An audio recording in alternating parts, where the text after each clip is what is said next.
Okay, good morning. Let's see. Just have to make sure I'm really okay. Yes, we're live. All right, welcome to Learn English with Audiobooks. Today we are going to be reading through chapter 5 of The Sign of Four, Sherlock Holmes, but we're not just going to be reading the words. We're going to be stopping and talking about interesting vocabulary word.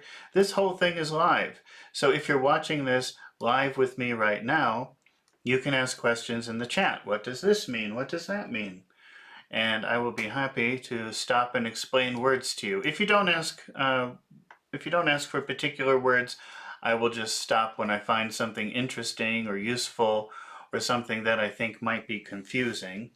So, and I'll be summarizing some of the more complicated sentences as we go.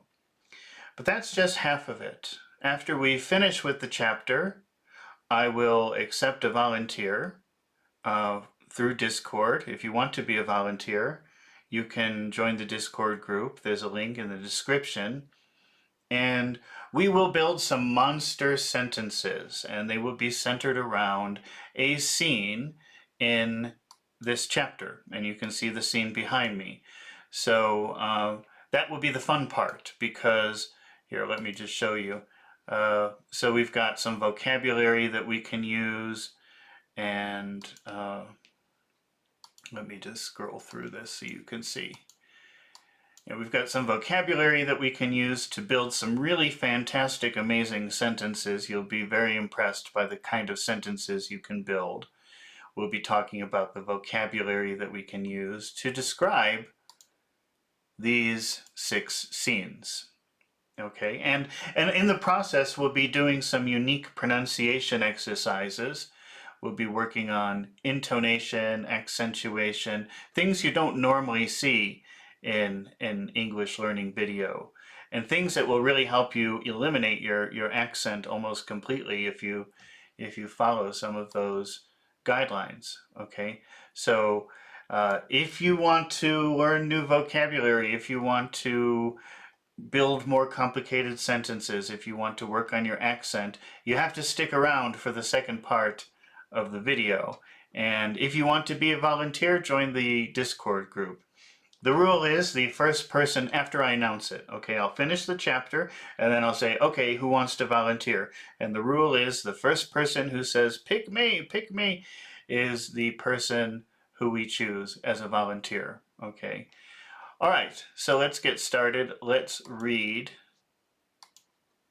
chapter 5 of The Sign of Four, Sherlock Holmes. Let me just get rid of this.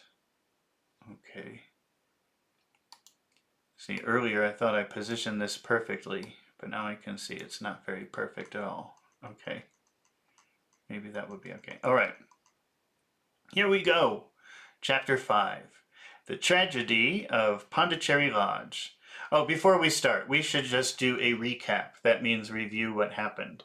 So in the last chapter, they went to go see a mysterious man who revealed some of the mystery of what was going on. And what we discovered was that Miss Marston, her father, had disappeared. And it turns out that he and someone else had somehow accumulated a very large treasure in India.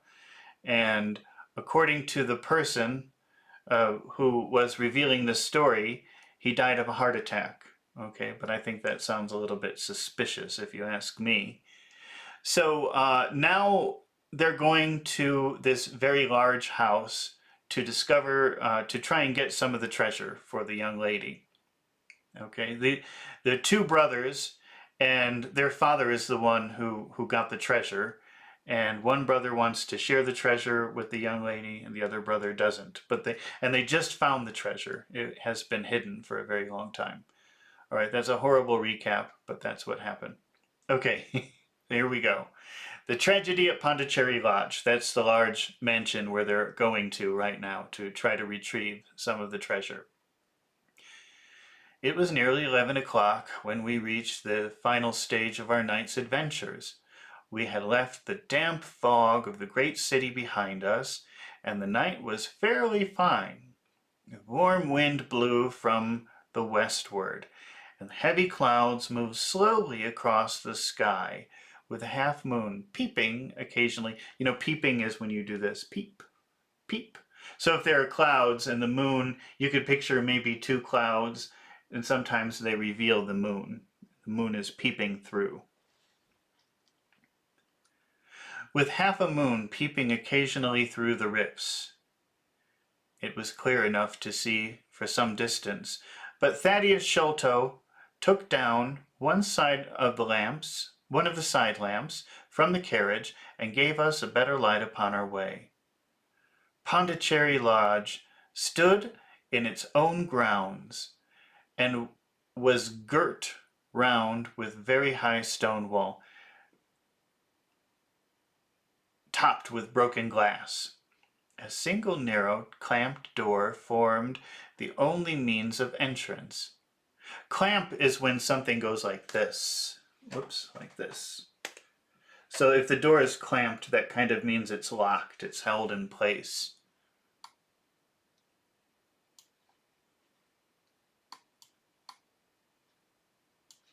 Oh, I think somebody said something in the chat. I still have to get used to this software. Oh yes, we have Yes We Can says, hello. Hello, Yes We Can. Thanks for joining today. Okay.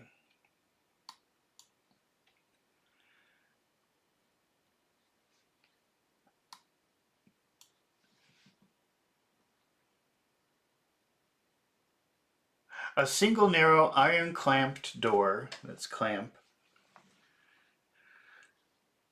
was the only means of entrance. On this our guide knocked with a peculiar postman-like rat-tat. So rat-tat-tat, that's kind of the sound, that's like the sound of somebody knocking. I mean, he just says rat-tat here, but I would say rat-tat-tat. That's the sound of knocking. "Who's there?" cried a gruff voice from within. "It is I, McMurdo. You surely know my knock by this time." There was a grumbling sound and a clinking and jarring of keys. So grumbling is, it's kind of like that kind of talking. Imagine you hear somebody saying something behind a door, but you can't really understand what they're saying because the door is in the way. So you might hear like a grumbling sound instead of actual words. And clinking is the sound of metal hitting another thing of metal, another piece of metal. The door swung heavily back, and a short, deep-chested man stood in the opening, with the yellow light of the lantern shining upon his protruded face. Protrude means like when something sticks out. So imagine if you open up a door and then you stick your face out, you could say your face is protruding from the door. And a twinkling, distrustful eye. "That you, Mr. Thaddeus? But who are the others? I had no orders about them from the master." So this is some kind of servant who opens the door and he says, "Well, Mr. Thaddeus, of course you can come in, but who are these other people? The master," he's referring to the brother, "didn't give me permission to let any other person in the house." "You surprise me. I told my brother last night I should bring some friends." "He ain't been out of his room today, Mr. Thaddeus, and I have no orders." "You know very well that I must stick to regulations. I can let you in, but your friends must just stop where they are." This was an unexpected obstacle. Thaddeus Sholto looked about him in a perplexed means confused, and helpless manner. "This is too bad of you, McMurdo," he said. "If I guarantee them, that is enough for you. There is the young lady, too. She cannot wait on the public road at this hour." "Very sorry, Mr. Thaddeus," said the porter, inexorably. "Folk may be friends of yours, and yet no friends of the master's. He pays me well to do my duty, and my duty I'll do. I don't know none of your friends." So he's still refusing to let anyone inside besides Thaddeus. "Oh, yes, you do, McMurdo," cried Sherlock Holmes, genially. Genially, to me that means friendly, but this does not seem like a friendly situation. I better check that.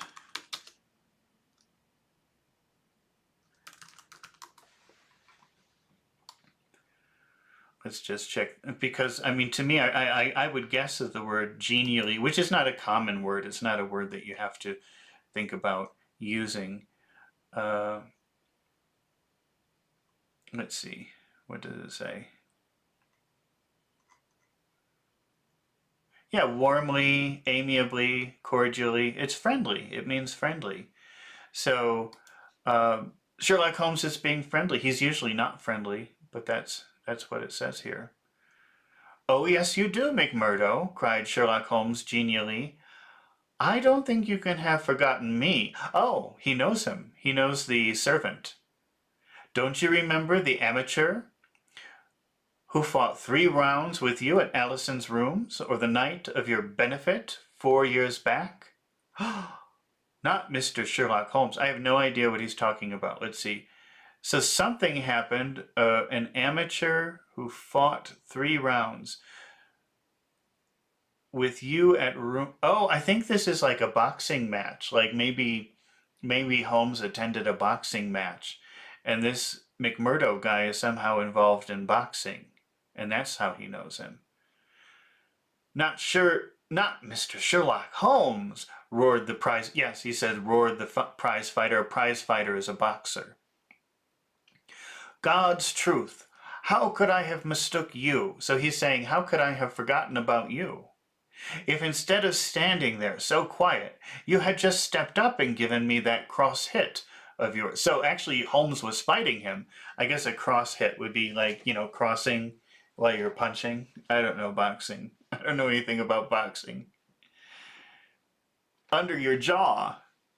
If I had known you without I'd have known you without a question." So this is kind of they're spelling the words as people would pronounce them. So instead of saying "I would have known you," it's spelled in a way that people would normally talk. Most people in conversation would not say "I would have known you." They would say "I'd have known you." I would have. I would have known you without a question.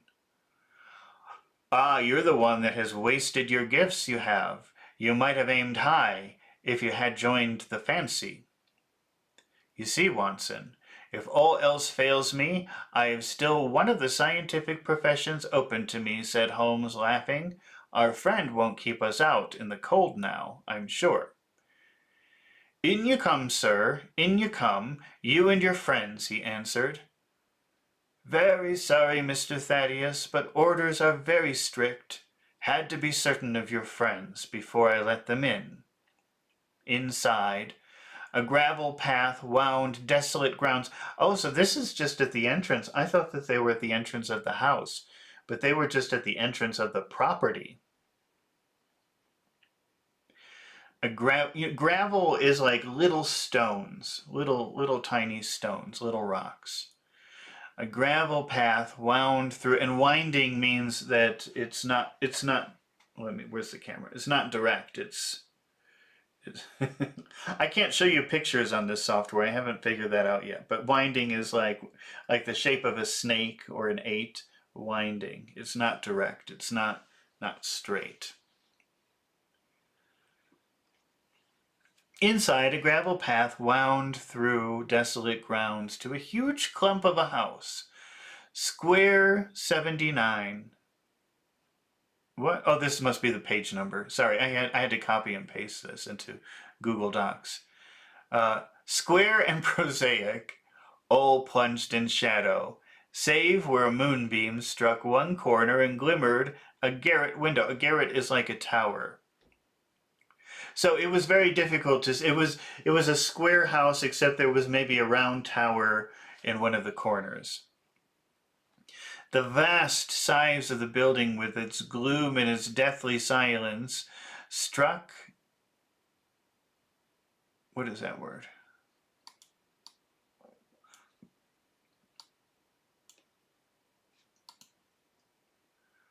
Struck a chill. Here we go.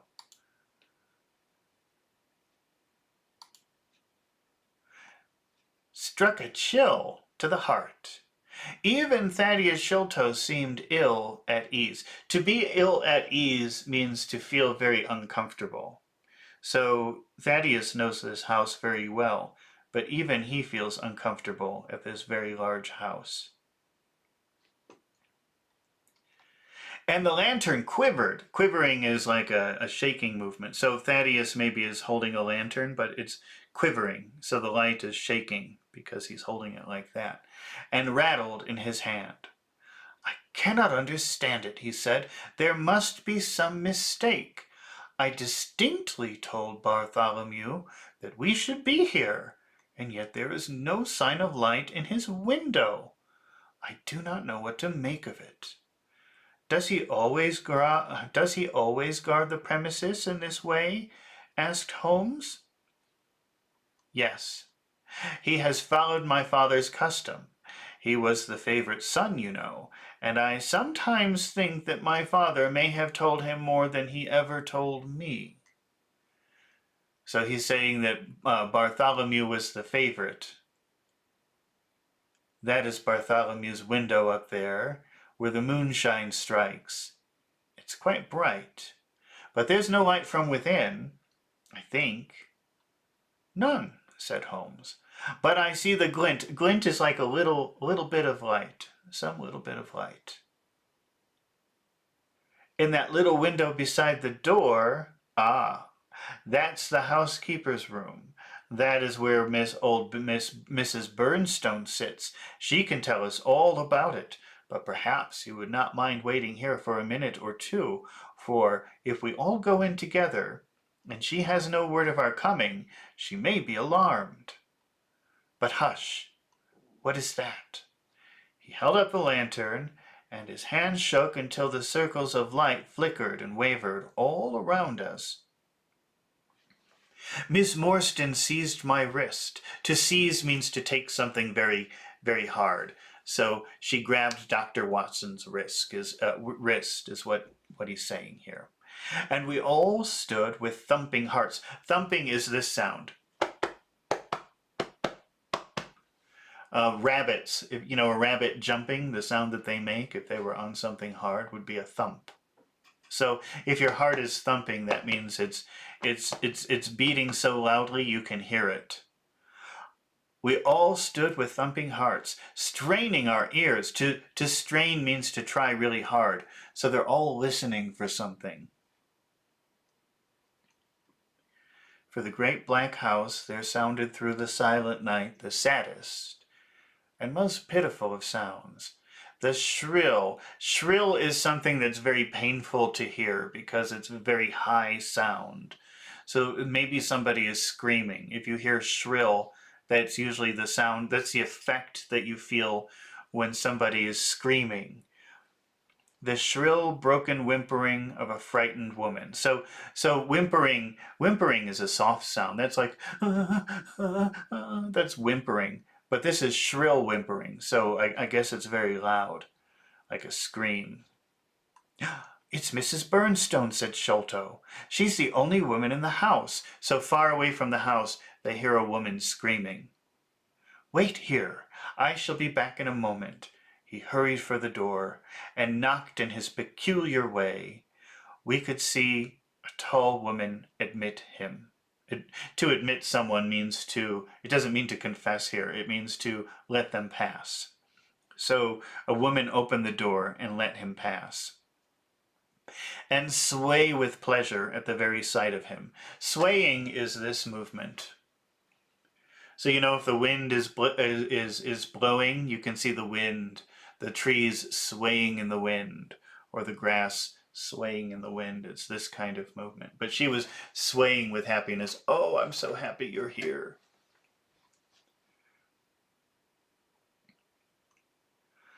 Oh, Mr. Thaddeus, sir, I'm so glad you've come. I'm so glad you've come, Mr. Thaddeus, sir.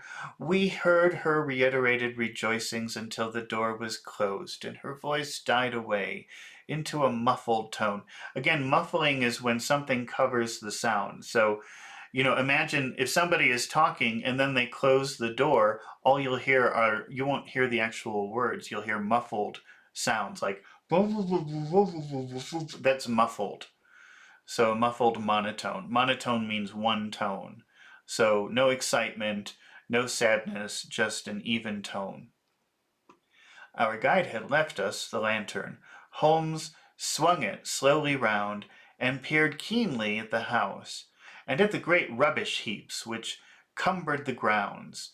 Miss Morstan and I stood together, and her hand was in mine. A wondrous subtle thing is love. For her were we two who had never seen each other before that day, between whom no word or even a look of affection had ever passed, and yet now in an hour of trouble our hands instinctively sought for each other. So Watson is very impressed by this is sort of a scary scene, and Miss Morstan is clinging to him, and he's very impressed by that. And yet in an hour of trouble our hands instinctively sought each other. Sought is like, it's the past of seek. So when they were both afraid, they grabbed each other's hands, and that's a very kind of rare, intimate moment, especially in Victorian England between two strangers. So it was a very emotional, powerful moment.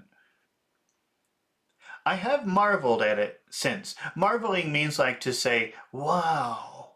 So he's thought about it since that incident happened, and he's always still very impressed with that. Oh, Chi35 says, oh, you're back. I miss you so much. Thank you for missing me. I have to say, I wasn't expecting anybody to watch these videos. I thought I was starting from zero. And it's nice to see that people remember me after a year. So that's pretty nice. I really didn't think anybody would.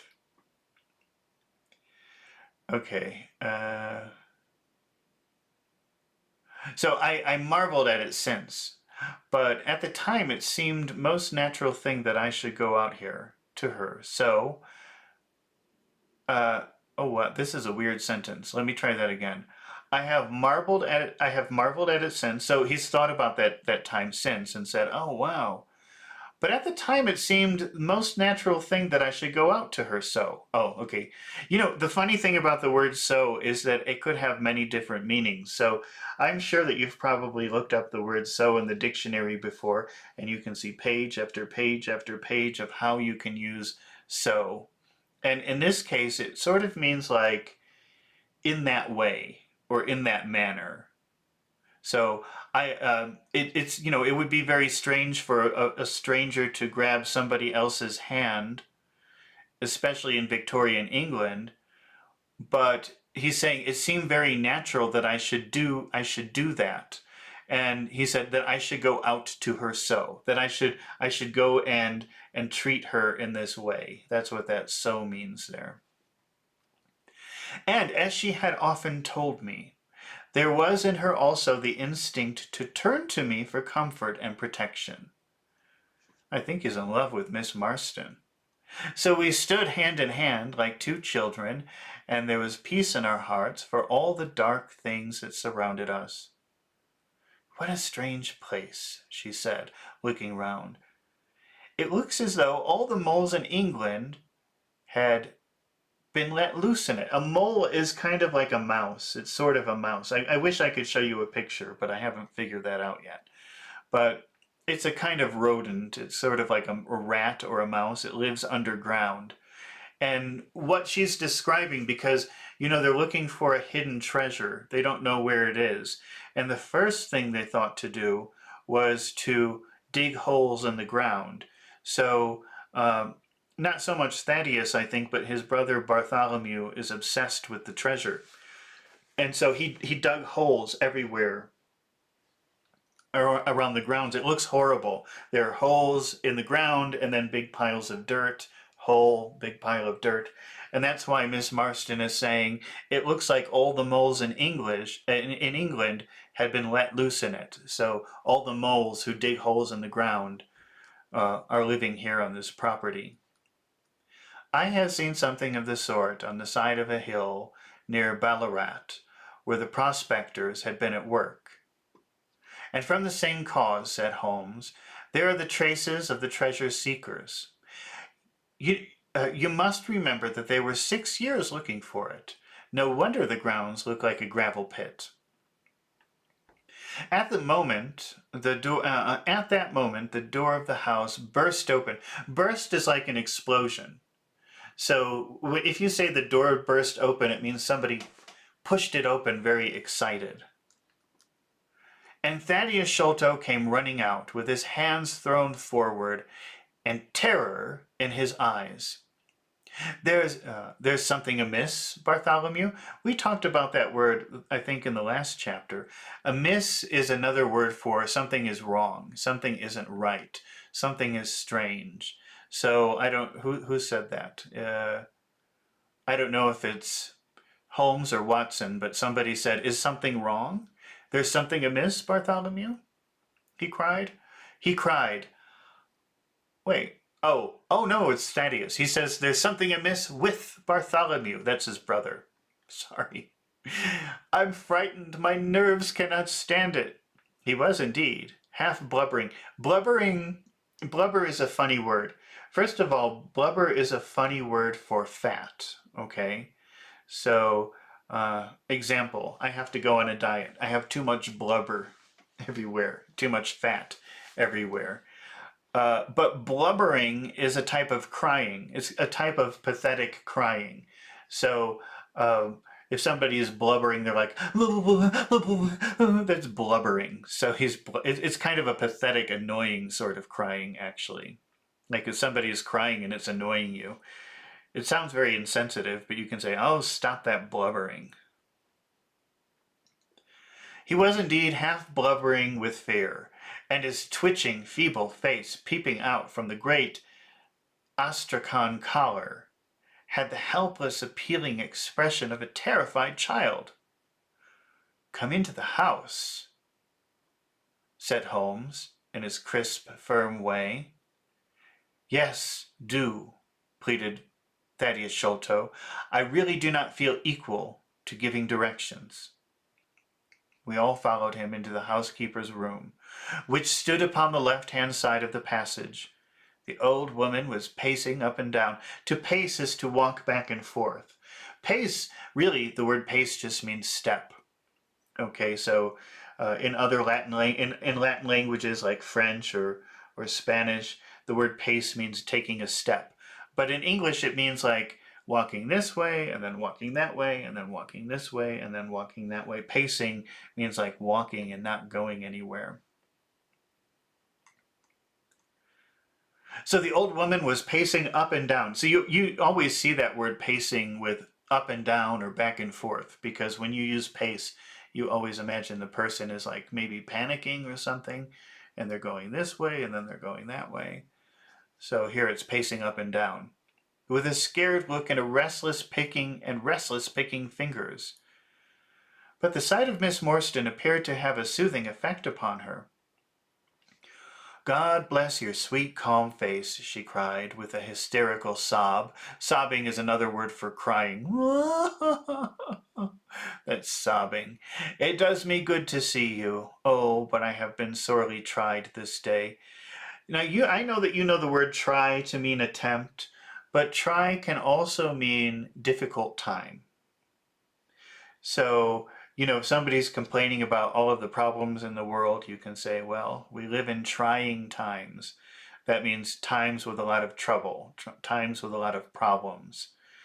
Or you could say, don't try me. That means don't try to give me trouble. Don't give me trouble. I might do something to you if you do. Okay, and she says, I'm sorely tried this day. I'm really troubled today. There's a lot of problems today.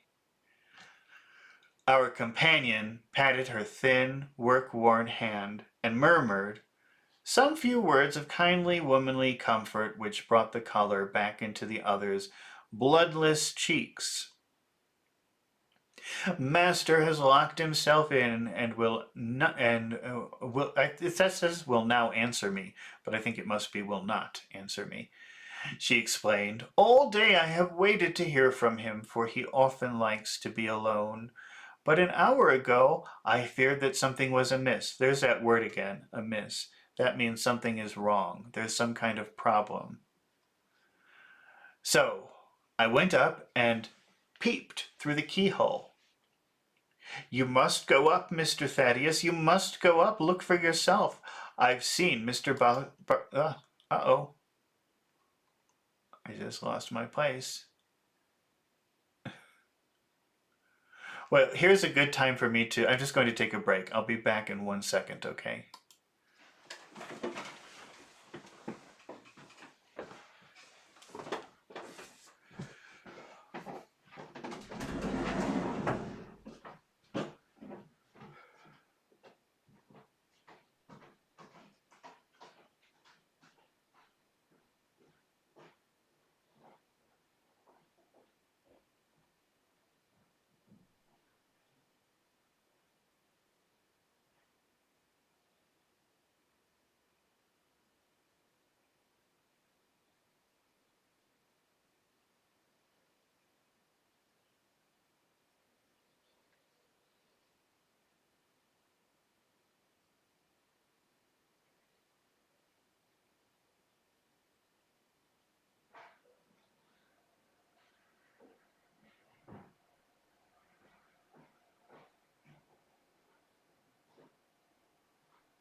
Okay, we're back.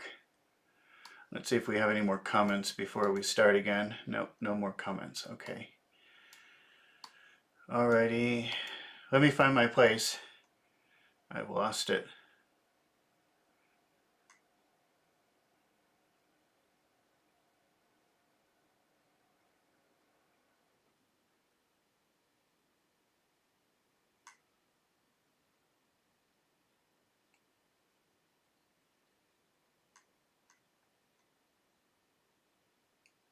Okay, here we go. I went up and peeped through the keyhole. You must go up, Mr. Thaddeus. You must go up and look for yourself. I've seen Mr. Bartholomew Sholto in joy and in sorrow for 10 long years, but I never saw him with such a face on him as that. Sherlock Holmes took the lamp and led the way. For Thaddeus Sholto's teeth were chattering. Chattering is like the teeth are like moving together like this. Maybe if you're cold or something, you're really cold. Have you ever been really cold and your teeth hit each other very quickly? That's chattering. So Thaddeus Sholto is very scared, and his teeth were chattering in his head. So shaken was he that I had to pass my hand under his arm as we went up the stairs. So Dr. Watson actually had to take his arm to bring him up the stairs. He was so scared. It's his own home. For his knees were trembling under him. Twice we ascended. Ascend is a fancy word to mean go up. So we were going up the stairs. If you wanted to be fancy, you could say we ascended the stairs. Go up is like native English, and ascend comes from a Latin word. So usually when you have a Latin word, it's fancier than a typical English word. But it's also less common to use in regular conversation. Holmes whipped his lens out of his pocket. So he took his, maybe his magnifying glass, and carefully examined the marks, which appeared to me to be mere shapeless smudges of dirt upon the coconut matting which served as the stair carpet. A smudge is like if you take dirt, like imagine you put some dirt on a rug. It's just dirt. Maybe you could clean it up with a broom. But if somebody does this to the dirt, it will create like a stain, which you would call a smudge because of the shape. And that would be very difficult to clear up. So Holmes sees some smudges on the carpet, and he's looking at them with his magnifying glass, which here they're calling a lens. He walked slowly from step to step, holding the lamp, shooting keen glances to left and right. So keen means he's paying attention. Keen means like very enthusiastic. So he's really paying attention, and glance is like a quick look. So he keeps looking left to right with a lot of attention on his face. That's the keen glance. Miss Morstan had remained behind with the frightened housekeeper. The third flight of stairs. I don't know if you know this, but we usually talk about stairs as in flights. So one flight of stairs, and then you reach another floor, and then you have another flight of stairs, and then you reach another floor, and then you have another flight of stairs. Because stairs are not countable. Steps are countable. You can say 1 step, 2 steps, 3 steps, but you cannot count stairs. So you have to talk about stairs in flights. 1 flight of stairs, 2 flight of stairs, 3 flights of stairs. The third flight of stairs ended in a straight passage of some length, with a great picture in Indian tapestry upon the right of it, and 3 doors upon the left. Holmes advanced along it in the same slow and methodical way, while we kept close at his heels, with our long black shadows and streaming backwards down the corridor. The third door was that which we were seeking.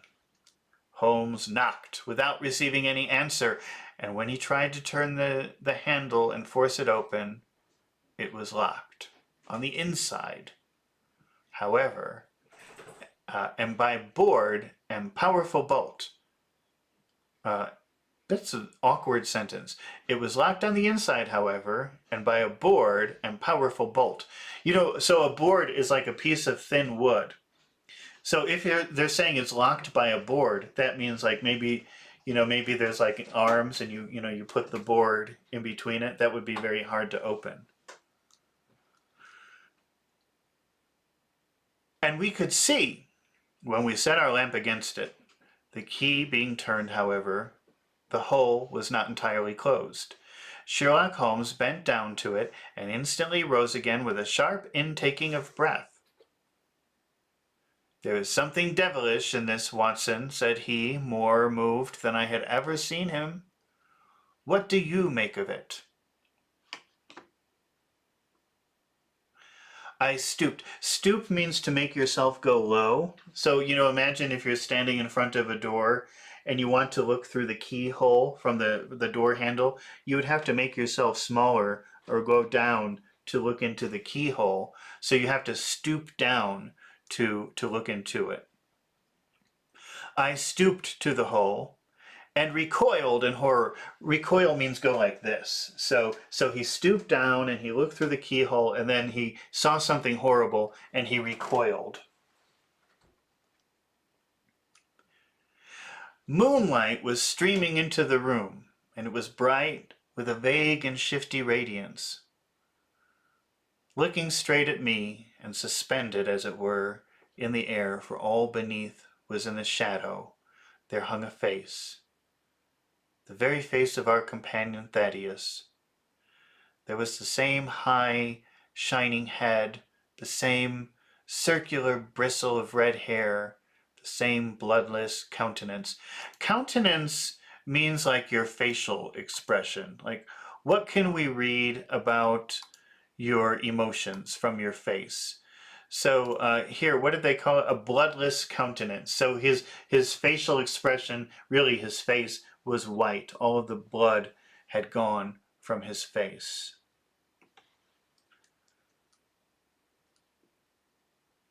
The features were set, however, in a horrible smile and a fixed, unnatural grin.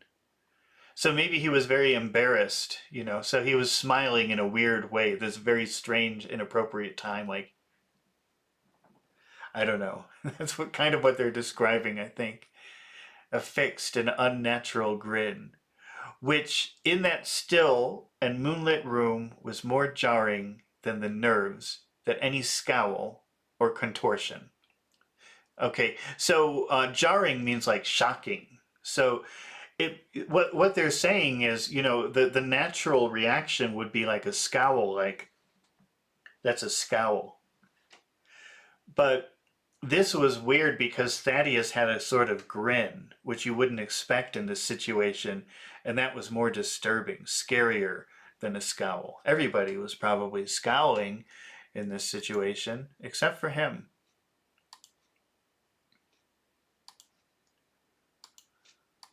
Okay. So that was jarring, that was shocking. So like was the face to that of our little friend that I looked round to him to make sure that he was indeed with us. So, and what they're saying is that Bartholomew, the brother, looks exactly like Thaddeus.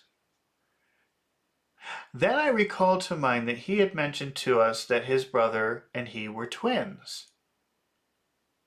This is terrible, I said to Holmes. What is to be done?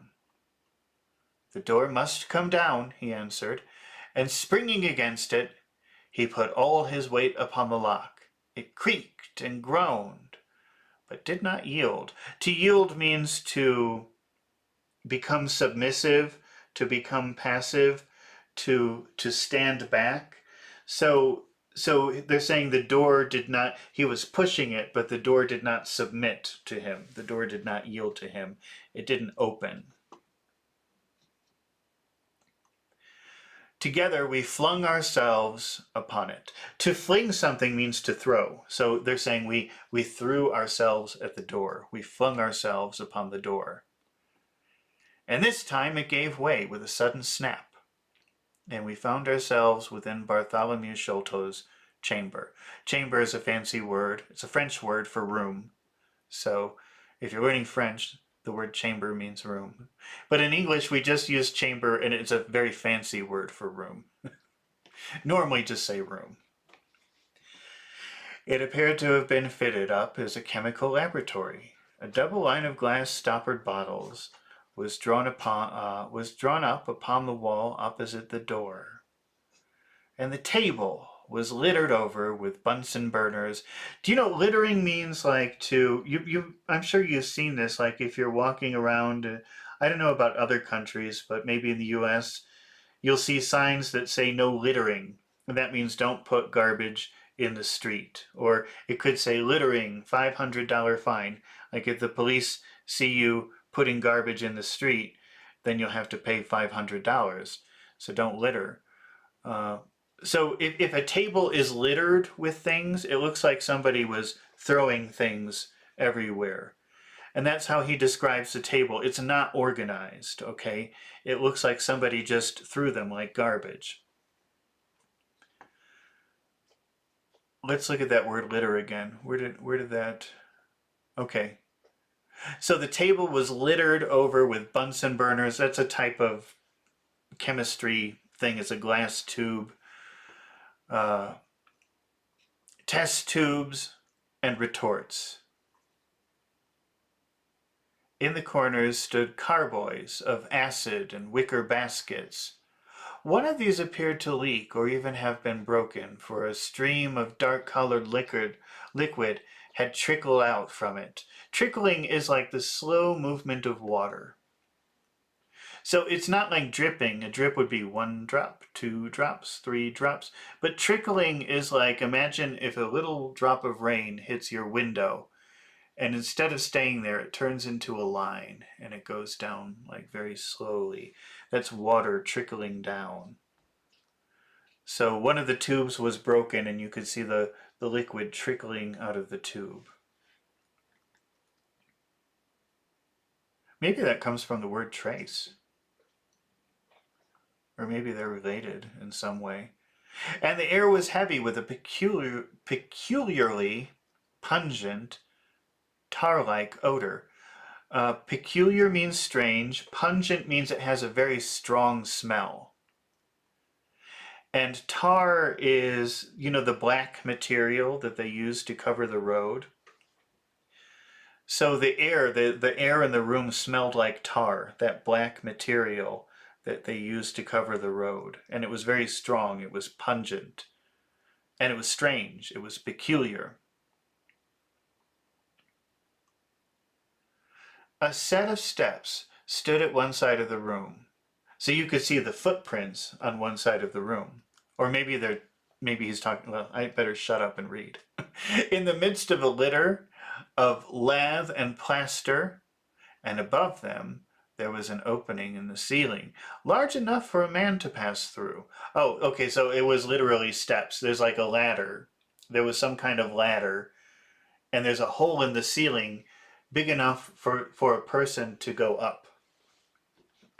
And you can see plaster is the white that covers walls. So there's a lot of plaster on the floor.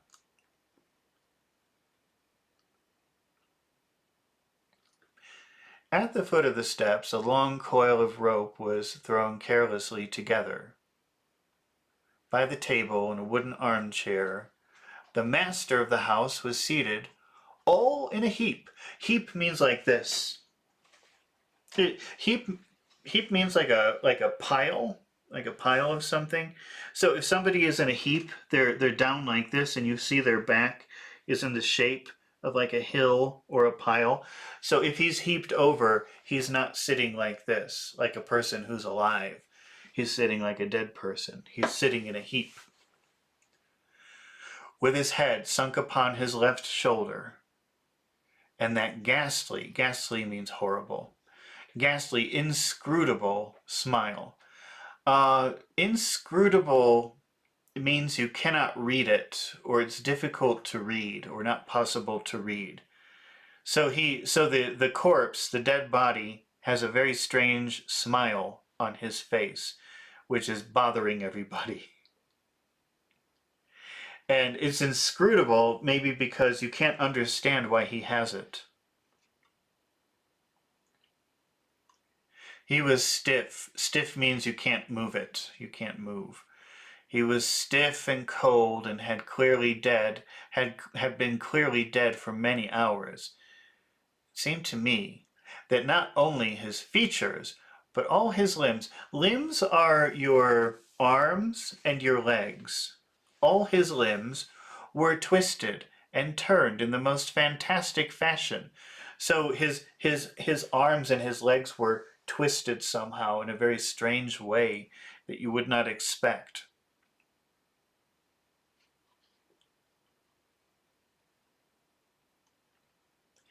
By his hand upon the table there lay a peculiar instrument, a brown, close-grained stick with a stone head like hammer, rudely lashed on the coarse twine. So it sounds like he didn't have a hammer, so somehow he made a hammer by getting a stick and attaching a stone to it. Or it's a very primitive hammer, somebody, handmade by someone. Beside it was a torn sheet of notepaper with some words scrawled upon it. So if you're writing something, if you have very nice handwriting, then that's wonderful. But a lot of people nowadays, they don't like to write very much. They just use their computers. And so when they write by hand with a pen or a pencil, it's not very attractive. And you could call that scrawling. It's ugly, not very neat, not very nice handwriting. Holmes glanced at it and then handed it to me. "You see," he said, with a significant raising of his eyebrows. In the light of the lantern I read, with a thrill of horror, "The sign of 4. In God's name, what does it all mean?" I asked. "It means murder," said he, stooping. So there we have that word stooping again. Remember, that means making yourself low. So they stooped to look through the keyhole, and now he's stooping down to the floor for some reason. Let's see why. He said, stooping over the dead man. So maybe he's standing over the dead man, and now he wants to take a closer look. So he's stooping over the dead man. Ah, I expected it. Look here. He pointed to what looked like a long, dark thorn stuck in the side, just above the ear. A thorn, just in case you don't know, a thorn is like a very sharp thing that you find on a plant, like a rose.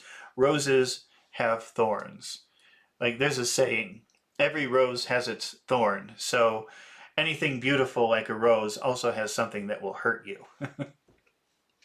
And so he found a thorn just above the ear. So that for some reason there was a thorn there. It looks like a thorn, I said. It is a thorn. You may pick it out, but be careful, for it is poisoned. I took it up between my finger and thumb. It came away from the skin so readily that hardly any mark was left behind. One tiny speck of blood. A speck is like a little dot, a little stain, a little circle. Very, very small. One tiny speck of blood showed where the puncture had been. And puncture means like when something sharp penetrates something else, that's a puncture. So the thorn entered here and it made a puncture wound. It penetrated. It went all the way through the skin. It made a hole in the skin. It punctured the skin. This is all an insoluble mystery to me. Sol, that comes from solve. Insoluble means you can't solve it. It grows darker instead of clearer. On the contrary, he answered, it clears every instant. I only require a few missing links to have an entirely connected case. We had almost forgotten our companion's presence since we entered the chamber. He was still standing in the doorway, the very picture of terror, wringing his hands and moaning. Moaning is like, oh, moaning to himself. And suddenly, however, he broke out into a sharp, querulous cry. When you see that word, like, we see it all the time in like the word question, inquiry. It's a question word. In Latin, that Q-U-E, that's a question word. It comes with everything. Quien, que, cuando. So, I mean, it makes questions, that qua. And so querulous means like to ask a question. And he's crying, so it's kind of like, huh? Like asking a question with his cries. That's a querulous cry. The treasure is gone, he said. They've robbed me. They've robbed him of the treasure. This is the hole through which we lowered it. So remember, there's a hole in the roof. And now the treasure is gone. I helped him to do it. I was the last person who saw him. I left him here last night. I heard him lock the door as I came downstairs. What time was that? It was 10 o'clock. And now he's dead. And the police will be called in. And I shall be suspected of having a hand in it. So Thaddeus is afraid the police will think that he killed his brother for the treasure. Oh, yes, I'm sure I shall. But you don't think so, gentlemen? Surely you don't think it was I? Is it likely that I would have brought you here if I were? Oh dear, I know that I shall go mad. So he's really afraid people will think he killed his brother. He jerked his arms and stamped his feet. Remember that jerk means to make a sudden movement. I can't get the camera right. So if he jerked his hands away, he pulled his hands. But if here he's just jerking his hands. Maybe he's moving his hands like that.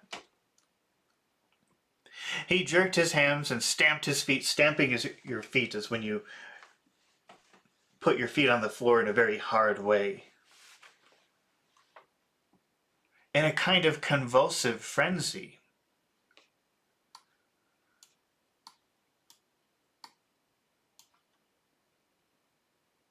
Oh, we've got Robert here says, nice to see you again. Nice to see you too, Robert, or Roberto. Thank you very much. Okay, let's go back here. I'm still figuring out how to read the comments while I read. So every time I read the comments, I want you to make comments and ask questions, of course, but I have to remember, or I have to learn how to do it with this new software until I can come up with a better solution. So, okay, let's see. You have no reason to fear, Mr. Sholto, said Holmes, kindly putting his hand upon his shoulder. Take my advice, and drive down to the station to report this matter to the police. Offer to assist them in every way. We shall wait here until you return. The little man obeyed in half stupefied fashion, and we heard his stumbling down the stairs in the dark. Okay, so that was the end of chapter 5. And don't go away, because now we're going to do the really fun part. We're going to build interesting, complicated monster sentences based on some of the story that we just read, okay? And we're not just going to put together interesting sentences, we're also going to work on accent reduction as we do it. I don't know if there are any volunteers today. Let me check my Discord. Any volunteers? Anybody want to... Oh, I see we've got Pachu here. It looks like Pachu's typing. All right, so Pachu says, I want to volunteer. Looks like we've got Pachu. All right, so let me see. How can I bring in Pachu? Let me see.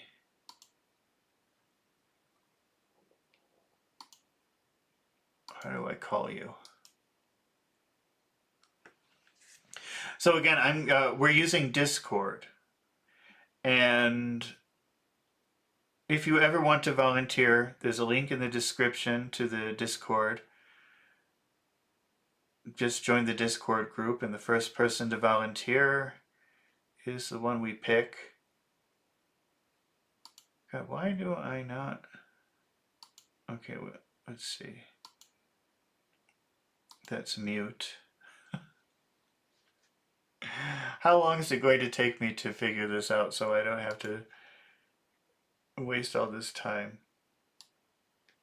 Alex was telling me there's like a phone thing, but I don't see it anywhere. Maybe I'm in the wrong place. Oh, I just saw that.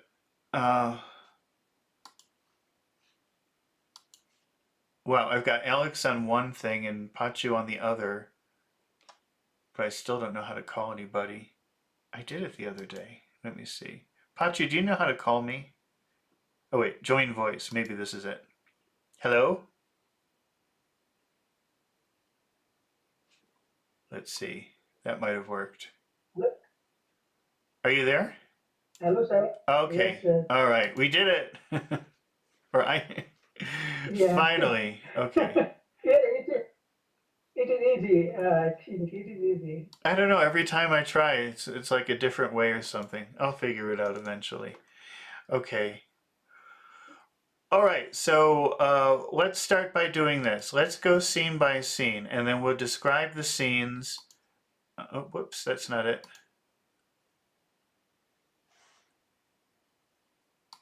This one? No. Oh, here we go. Okay. But because there's a delay, what I'll do is I will send you a picture in Discord, just so that we don't have to wait for the delay. Because what I want you to do is describe each scene that you see here, and then we'll build Okay, some... I think it is not delayed today. Yeah. Yeah, it's not too bad. Okay. Yeah. What happened? Where are we? Oh no. I'm really making a mess of this. Wait. Well, okay, you can see it on the screen. Let's just go on the screen. I'm going to disappear so that you can see everything here. Let me just get rid of that. Okay. So when you look at picture number 1, what do you see? Can you describe that scene for me? Okay, so yeah, can you turn your head in right side?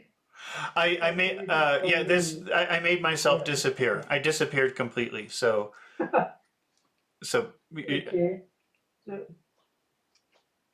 so in this picture, I see there is a man. Seems like uh, is a detector, and a other detective, a person detective, is lying. hmm Yeah, he seems like a detector. detective, Uh, uh, detective. detective. Okay, Yeah, detective, detective. Hmm. and the other person is lying on the bed. Okay. Uh, seems like he's dead. Yes, yes, he's dead. Okay. How about in Yeah, pic? Go ahead. Go ahead. and the rest three people are beside of the Hmm. detective, and they are just looking Okay. the dead body. Okay. But you know, when you say people, you have one person and two people. So you don't have to put an S at the end of people. You just say three people, no peoples. Okay. Okay. How about in picture number 2? What do you see in picture number 2? In picture two, I see a person is looking Mhm. through his glass. That's called a Is magnify it? a magnifying glass. Magna magna means big. I think that's a Latin word. Magna. Is it Latin or Greek? I can't remember. But magna means big, and magnifying means make big. So that's a magnifying glass. Yeah. So the detective person is looking through an magnifying glass. Hmm. Yeah, and the other person is behind the detective. Okay. Is also uh, observing something. Yeah. Okay. How about picture number 3? What do you see in picture number 3? Picture number three, the person who is looking to magnify glass Hmm. uh, uh, seems like he he is holding some type of uh, item. I don't know What what is the do you know do you know the flower rose? A rose? yeah, Okay. rose, yeah. What is that sharp thing that the roses have that you will hurt And the yourself? the thorn. Thorn. Yeah. Thorn. Yeah, he's holding a thorn. He's Yeah. holding a thorn. So yeah, detective is holding a thorn, Hmm. and the other two persons who are The two people, on the the two left side, people. the, the two people who are on the right side of the Uh-huh. detective is also observing that thorn. Yeah, okay.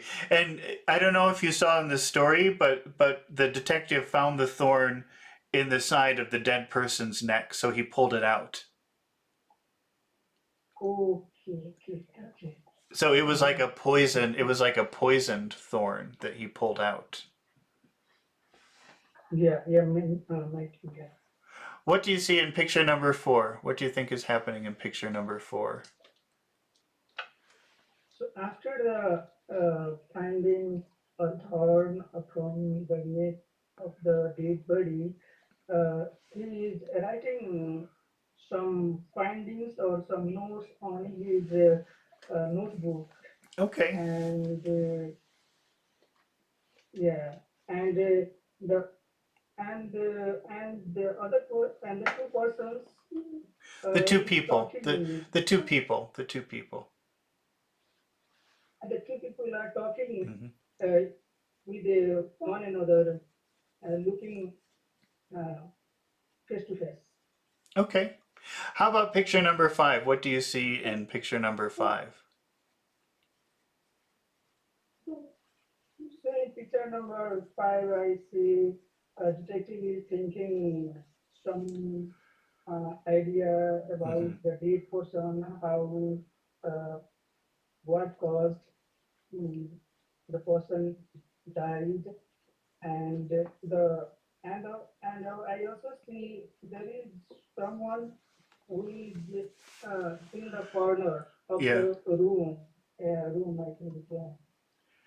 Maybe you could call And him a shadowy figure. He's a shadowy figure. okay, the shadowy figure. Yeah, the shadowy figure. How about in picture number 6? In picture number 6, it seems that when all ideas collected and Mm-hmm. the detective is telling all their members uh, that yes, something mm, something the detective found Mm-hmm. mm, or the reason behind the death of the person. Yeah, I think that Okay. was but I don't know. Okay, let's start with frame 1. And can you already see frame 1, or is there still a delay? Time expressions, Yes, phrasal verbs. yes, yes. Yeah, I see. Okay. Uh, First of all, let's start with making a sentence with one of these verbs. Let's start with letter A, okay? Have you seen this phrasal verb, piece together? Yeah, piece together means uh, combining the items, I think, Mm-hmm. and combining joining. Yeah, like maybe combining the items to find, like piece together a puzzle. Combining the items to see a big picture. Yeah, yeah. Okay. So in picture number 1, we're looking at picture number 1. What way do you think you could use how could you use piece together to describe picture number 1? So the detective, uh, the detective arrange their ideas or piece together uh, his ideas uh, about the death of the person. Okay. Piece together his ideas about the death of the person. Let me see. I have to first of all fix my spelling mistakes and maybe make this a little bit smaller so we can see it. I think we have to get rid of the picture now so we can see the full sentence. Yeah, There we go. Okay, then maybe we'll move this. Just let me arrange this out.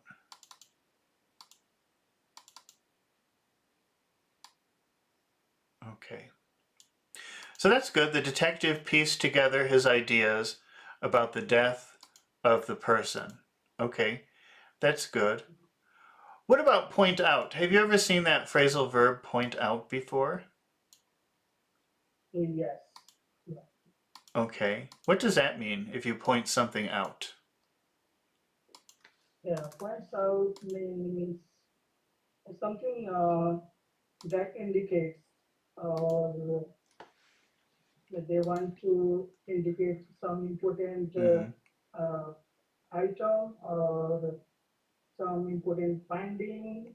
So we can say this research points out about the rebirth of the people or something like this. Yeah, it could be like highlight. Okay, I like it. Does that make sense if you use highlight? Yes.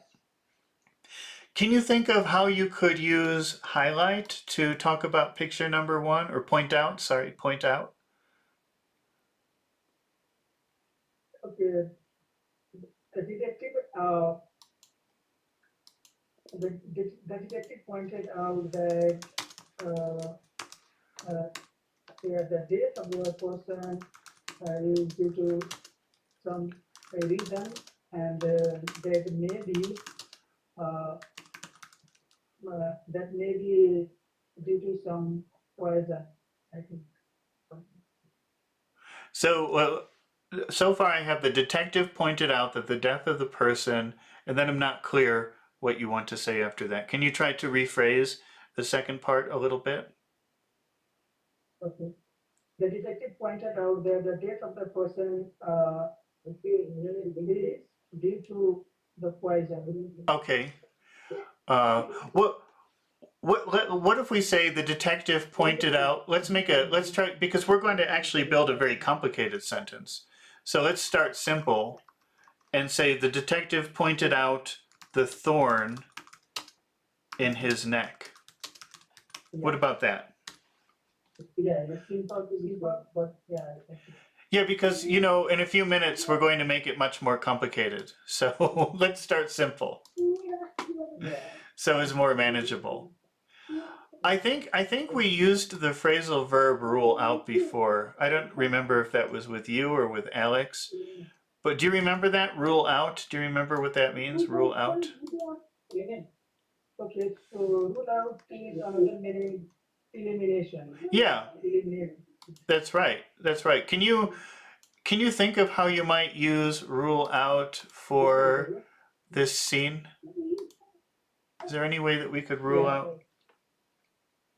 Okay, so the team members, just I give my opinion, and Okay. then you can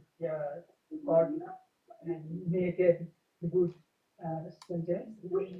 The members give their different opinions about the detective rule out uh, rule out the reason of death. I'm sorry, the detective ruled out what? Ruled out the reason of death. Oh, the reason, their reasons, the other people.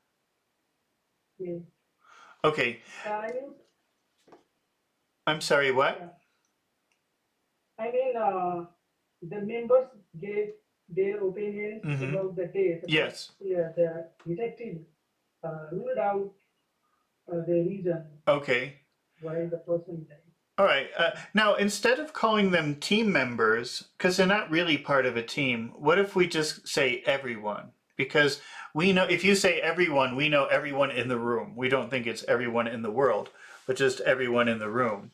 So maybe we could say, I'm just going to make a very simple sentence here, because again, we're going to make much longer, bigger sentences, so we don't have to get too complicated right away. What if I said the detective ruled out everyone's opinions? Yeah. See, that's simple, nice and simple. Yeah, simple. It's simple. Yeah. We'll get more complicated in a minute. So which one do you like? Which one do you think we should use? Do you like piece together? Do you like point out? Or do you like our ruled out sentence? Which one do you think we should go to build our story? Which one? So the last the detective ruled out. Okay, you like ruled out. The detective ruled out everyone's opinions. It would be better if you could extend the vowel sound in rule. Ruled out. Ruled out. Yeah, Ruled out. it's a long sound anyway, but it's also a very important word here. So the detective ruled out everyone's opinions. Say it again. The detective ruled out everyone's opinion. Okay, that sounds better. If you go too quickly, if you say ruled out, and actually it sounds like the word, it just becomes very hard to understand in that way. So that's a good habit. Okay, now let's move up to time expressions, okay? So our first time expression here is upon entering. Upon entering. How would you add that to our sentence that we have here? Where would you put that? Okay, so upon entering in the room, the Hmm. detective ruled out everyone's opinion. Yeah, but you know what? I think that doesn't really fit here. so, so instead of using that one, let's just go to the next one. At first glance. What does that mean? At first glance. Yes, yeah, the when the first time observed. Yes, that's right. Can you add that to our sentence? So we can say at first glance, the Mhm. detective ruled out everyone's opinions. Okay, at first glance, that's a pretty good one. At first glance, everyone ruled out, or the detective ruled out everyone's opinion. Everyone's opinions. Okay. How about before long? Can you make the sentence with that time expression? Let's try that one out. Okay, so yeah, we can put this also here Mm-hmm. before long ago, uh, before long. Uh-huh. Something that we have to put before long ago or before long time, something Well, finding something. yeah, but actually that's just you don't have to add anything else after that. It's just before long. So there's nothing else to it. It just means after some time. So you don't say before a long time or before I forget the other thing you said. You just say before long. That's it. You don't add anything else. Okay. Can you read the whole Mhm. sentence? What does it how does it sound? Okay, so before long, the detective ruled out everyone's opinion. Okay. And which one do you like? Do you like at first glance or before long? Which one do you think we should use? Okay, the first, The first one? yeah. Okay. So at first read the whole sentence one more time. At first glance. Okay, so I read it. At first glance, the detective ruled out everyone's opinion. Okay, that sounds pretty good. Let's move down to adverbs. Okay, so we've got a good adverb here. We've got systematically. What does that mean? Systematically. Yeah, in organized way. Yeah, organize something in a very special way, in a system. Structure. Where would you put that? Where could you put that inside of our sentence? So, yeah, detective systematically Hmm. ruled out the everyone's opinion. Can you say that one more time, please? Oh wait, it's not on the screen. Okay, so the detective ruled out the detective systematically ruled out everyone's opinion. Yeah, I think it doesn't make sense to say at first glance, so I'm just deleting it. This is a better sentence. The detective systematically ruled out everyone's opinions. How about, what does this mean? Instinctively. So instinctively means uh, yeah, the detective perceived looked inside his mind, Uh-huh. uh, brain, and thought ruled out everyone's opinion. Yeah, so that's a good one. How would that sentence sound? Can you tell me the sentence using instinctively? The detective instinctively ruled out everyone's opinion.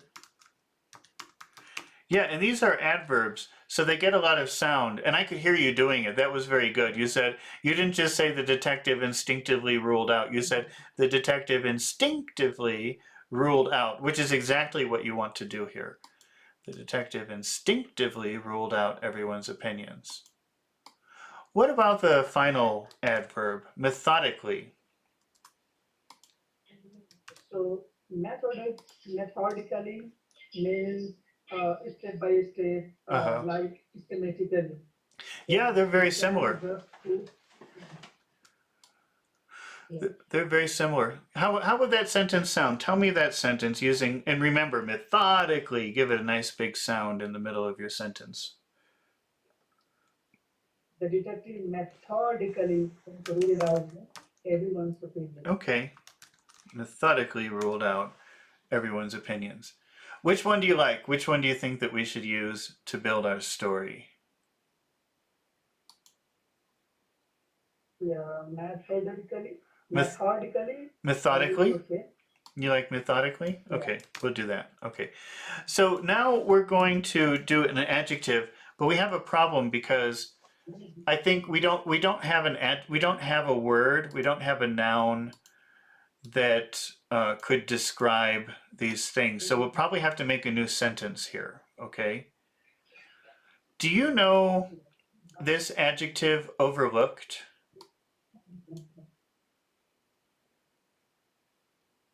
Okay, so yeah, so can you just yeah, I did see. I cannot see. Okay, Oh, yeah.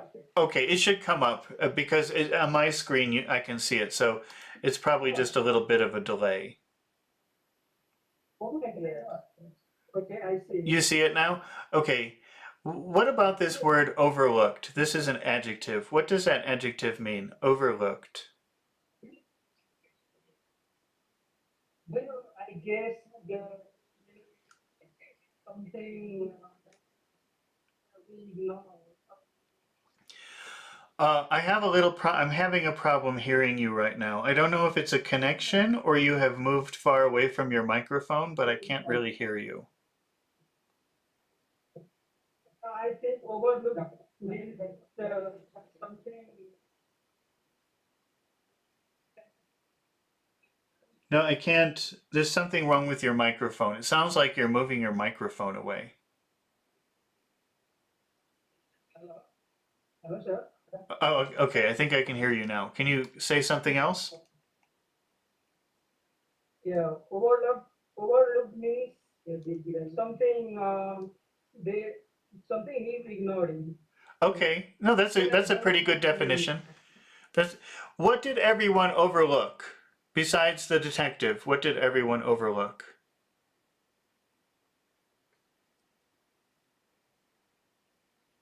So they might overlook the how the person Mhm. become dead.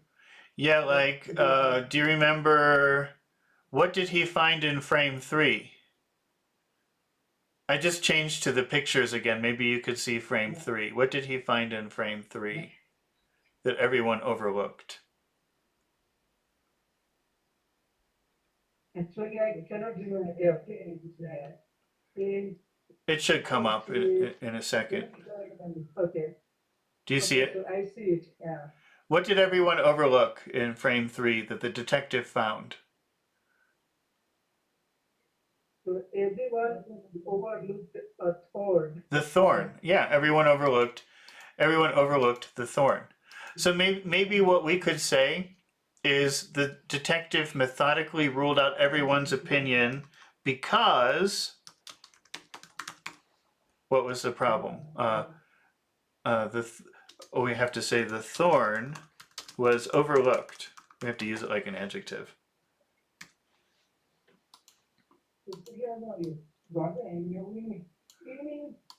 What do you think about that?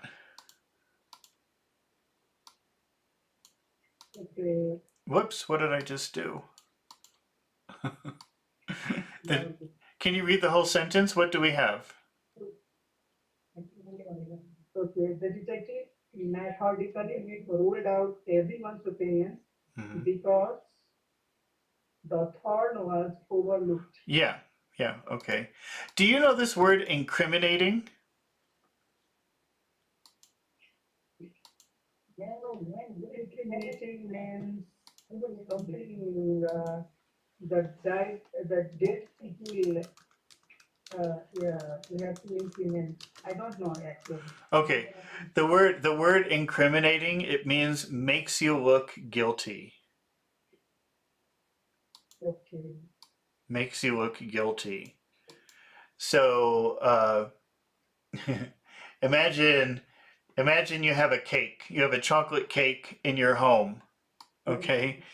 And then one of your children eats the chocolate cake, okay? And you can see the chocolate all over their face. Yeah. You don't know, you didn't see them eat the cake, but the chocolate on their face is very incriminating. Do you understand? So incriminating means it makes you look guilty.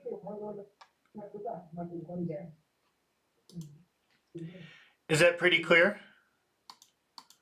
Yes. The meaning of incriminating? I don't know if there's anything incriminating in this picture. I don't think that we can, I don't see how, can you think of a way to use incriminating in this picture? I don't see it.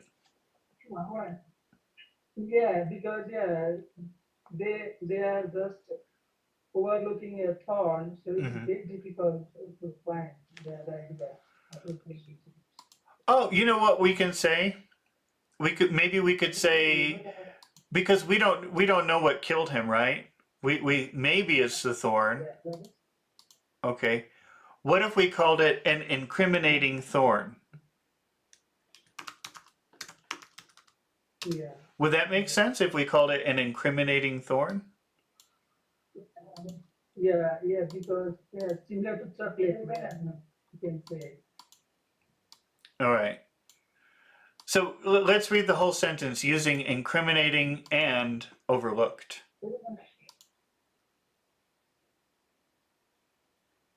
Okay. The detective, the, the detective methodically ruled out everyone's opinion because the incriminating part was overlooked. Okay. Now the next word that we have is revealing. What does that word mean? Revealing. The delay, so revealing means something finding the new idea or evidence. To reveal means to show. So if something is revealing, it means it shows something. Does that make sense? Okay. Yes. What if we said the revealing thorn? Why would I say revealing thorn? What would that mean? Okay. So the main cause of death Mhm. is not a thorn, which is revealing. Yeah, the thorn shows us something. It's like a clue. The revealing thorn. The thorn is showing us that maybe it points to the cause of his death. What about, go ahead, what? Okay. How about significant? Significant. How would you use significant? So we can use the significant a thorn. We can say Uh-huh. yeah. Tell me the whole We sentence. can okay. So the detective methodically ruled out everyone's opinion because a significantly thorn was overlooked. So what do you think? Do you think that we should use incriminating thorn, meaning it makes somebody look guilty? Or do you think we should say we should say revealing thorn, meaning the thorn teaches us something or shows us something? Or do you think that we should use significant thorn because it's special for some reason? Which one do you like? Uh, I don't know the revealing. Yeah, revealing. Revealing. So the thorn teaches us something. It shows us something. It helps us understand something. It's a revealing thorn. Okay, it reveals something to us. It shows us something. Okay. So can you read the entire sentence using revealing? Let's see how it sounds. I just want to hear you say everything together.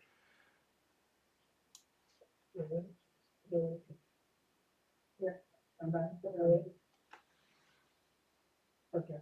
So the detective methodically ruled out everyone's opinion because the revealing tone was overlooked.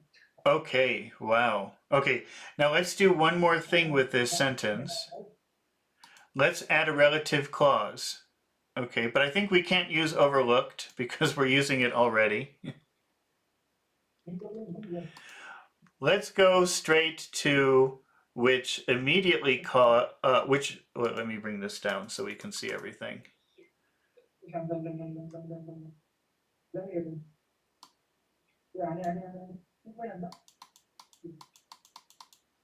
Okay, can you see the relative clauses? Um, yes. Okay, the first relative clause we have is which immediately caught Holmes's attention. Where do you think we can put that? Where do you suppose we can put that? Okay, so can you bring the main sentence down? Oh, sure, sure. So while we're waiting for the delay, the detective methodically ruled out everyone's opinions because the revealing thorn was overlooked. And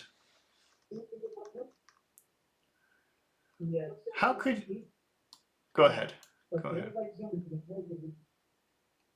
Okay, so we can put this after thorn, yeah, because Uh-huh. yeah, there is a yeah, there it was a noun, so just replace after thorn because there is only one noun in the sentence. Thorn, yeah, so we can put this after thorn, yeah. Okay. So let's try to say the whole sentence. Well, now we've got a pretty good monster sentence here. How does that sound? Tell me the whole thing. Yeah, but I like super long sentence. You like what? Super long sentence. It is a super long sentence. Let's hear it. Tell me the whole thing. Okay, so see where okay. So the detective methodically ruled out everyone's opinion because the revealing thought, which immediately caused Holmes' attention, was overlooked. Caught. Sorry, that should be caught. Caught Holmes's attention. Okay. You know, just a note on pronunciation when you're doing something like this, when you have like a little thing like this, a little relative clause, you say it in a different way because you're interrupting a thought. Listen to how I do this, okay? The detective methodically ruled out everyone's opinions because the revealing thorn, okay, now I'm interrupting the thought, so I say this phrase in a different way, which immediately caught everyone's attention, was overlooked. And then I continue with the phrase. I continue with the original thought. It's like a parenthesis. You sort of whisper it a little bit. The detective methodically ruled out everyone's opinions because the revealing thorn, which everyone caught, which immediately caught Holmes's attention, was overlooked. Can you try to read that in a little bit of a different way, just so that we understand you're interrupting another thought? Okay. The detective methodically ruled out everyone's opinions because the revealing thought, which immediately caught Holmes' attention, was overlooked. Okay.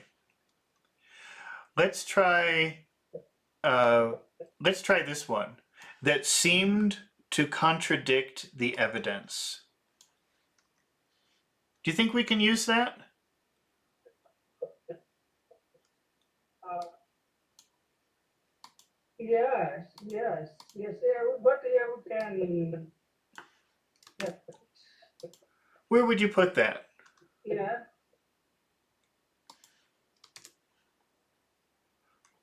Where would you put that Okay, phrase? so we can put in place of overlooked. Uh, wait, let's see. Which immediately caught Holmes's attention. Okay, if you put it in place of overlooked, instead of that, I would say and seemed. Yes, a little bit of cotton paste. So how would that sound? How would the whole sentence sound?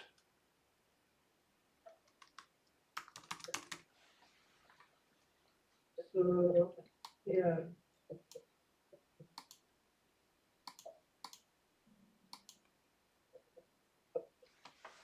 It's quite a sentence.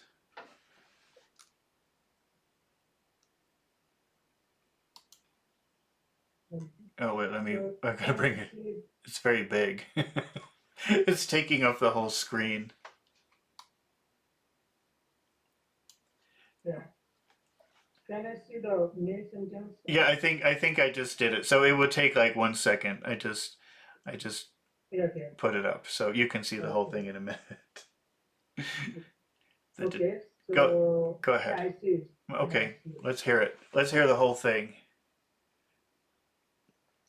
Okay, so I start. The Yes. detective methodically ruled out everyone's opinions because the revealing tone, which immediately caught Holmes' attention and seems to be contradict the evidence. Okay. Now, just one note. I know that you're reading the which immediately caught Holmes's attention in a different way, which is good. But what is the super important word in that phrase, which immediately caught Holmes's attention? So yeah, it's immediately You're right. You're and right because that's the adverb, and adverbs are almost always super important in a phrase. Okay, where is the accent in the word immediately? so immediately, It's me. immediately. Yes. So it's Yes, very important that you make that a very, very big sound. Otherwise, it would be hard to understand.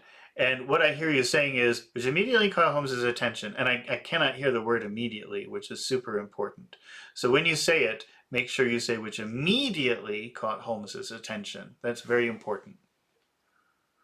it immediately, immediately caught the Holmes' attention Okay. And seemed to contradict the evidence. and it seemed to contradict the evidence. Read the whole sentence again from the beginning to the end. And the words seem and contradict and evidence are also important. So give some emphasis to that if you want to sound more natural. Okay. The detective methodically ruled out everyone's opinions because the revealing tone, which immediately caught Holmes' attention and it seemed to contradict the evidence. Yeah, contradict the evidence. Contradict the evidence. Yes, if you hit those accented syllables the right way, you'll sound much more natural. And people will say, oh, Pachu, where did you learn such amazing English? Okay. How about this final one, which nobody else considered? How do you think we could somehow put that into the sentence? And you don't have to say everything in our monster sentence. You could remove some things if you want. But where do you think you could put which no one else had considered, which nobody else had considered? Yes, so we can put at the end. Yeah. Okay, we could. This is going to be a very long sentence. Without eliminating anything, we'll just put that at the end, which Yeah, it works. no, it works. It does work, which nobody else Yeah. had considered. Okay. All right. But now remember to pay attention to the important words. You have to emphasize the right syllable in those words. Okay, the accented syllable. Can you read the whole thing from the beginning to the end? Okay, so yeah. can I did. It will come down in a moment.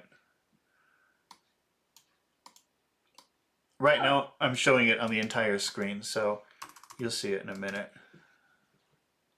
okay. Okay, I see. Okay. Let's hear the whole. The detective methodically ruled out everyone's opinions because the revealing thought which immediately No, no, no, whom it is stop, stop. It's not immediately, it's immediately. It's me, not him. which immediately No, no, no, no, no. You're saying immediately, but it's not. It's immediately. okay. So which immediately Yes, like that. That's the way to say it. If you say it the other way, people will get confused. Sometimes they may not understand the word. yes. Can you start from the beginning, and then also remember it's revealing thorn, immediately caught. Try again from the beginning.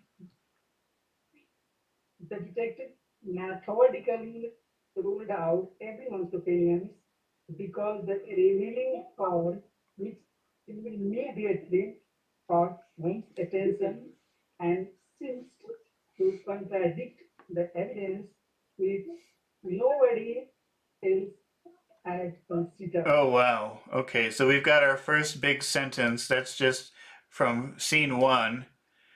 Now let's take a look at scene 2. Okay, so I'm putting scene 2 up on the screen, and let me just reposition this so we can see the vocabulary words. Okay. Can you see the picture? Can you see frame 2, the picture? Yeah, yeah. Okay. All right. Can you see the phrasal verbs that we have for that we can choose from here? We have point out, which we've used before. And then we have a very interesting one that maybe you've never seen before, zero in on. And we've got leave behind and add up. Can you see the phrasal verbs? Yeah, I see. I see. How could you make a sentence using the phrasal verb point out, which describes frame 2? So the detective pointed out the what is he looking? What does what mean? Something he is looking at Thorn. So the detective pointed out the Thorn. That's right. The detective pointed out the thorn. Didn't we just use that though? What did we say here? Oh, we ruled out, right? He said the rule. Okay, so the detective. Tell me again. Tell me that your sentence was good. Tell me the whole thing one more time. The detective. He pointed out. He pointed out the evidence. Mm-hmm. The evidence. Uh, Let's just say the thorn. yeah, a thorn. Yeah, he pointed out the thorn. Right. Yeah. You know, we can also, this is a separable phrasal verb. So why don't we put that on the inside of the verb? He pointed the thorn out, just to get in the habit of doing that sometimes. He pointed the thorn out. Can you say it like that? He pointed the thorn out. So he pointed the thorn out. Yeah. I know that's strange, but that's very typical of English. So it's good to practice that sometimes. Okay. All right. So he pointed the thorn out. Now, have you ever seen zero in on? That's probably a new phrasal verb for you, right? Yes. Okay. Yeah, never seen. That really means to focus. To focus. Let's say it means focus. I think that's probably the best way to define it. What did the detective focus on? Where did his attention go? So he focused on the thorn. Yes, that's right. But instead of saying focus, believe it or not, this is a pretty common phrasal verb. Let's use the phrasal verb zero in on. How would you use zero in on in this case? He zeroed in focus on. Yeah, just no focus. Just he zeroed in on the thorn. Yes, sir. Yeah. He zeroed in on thorn.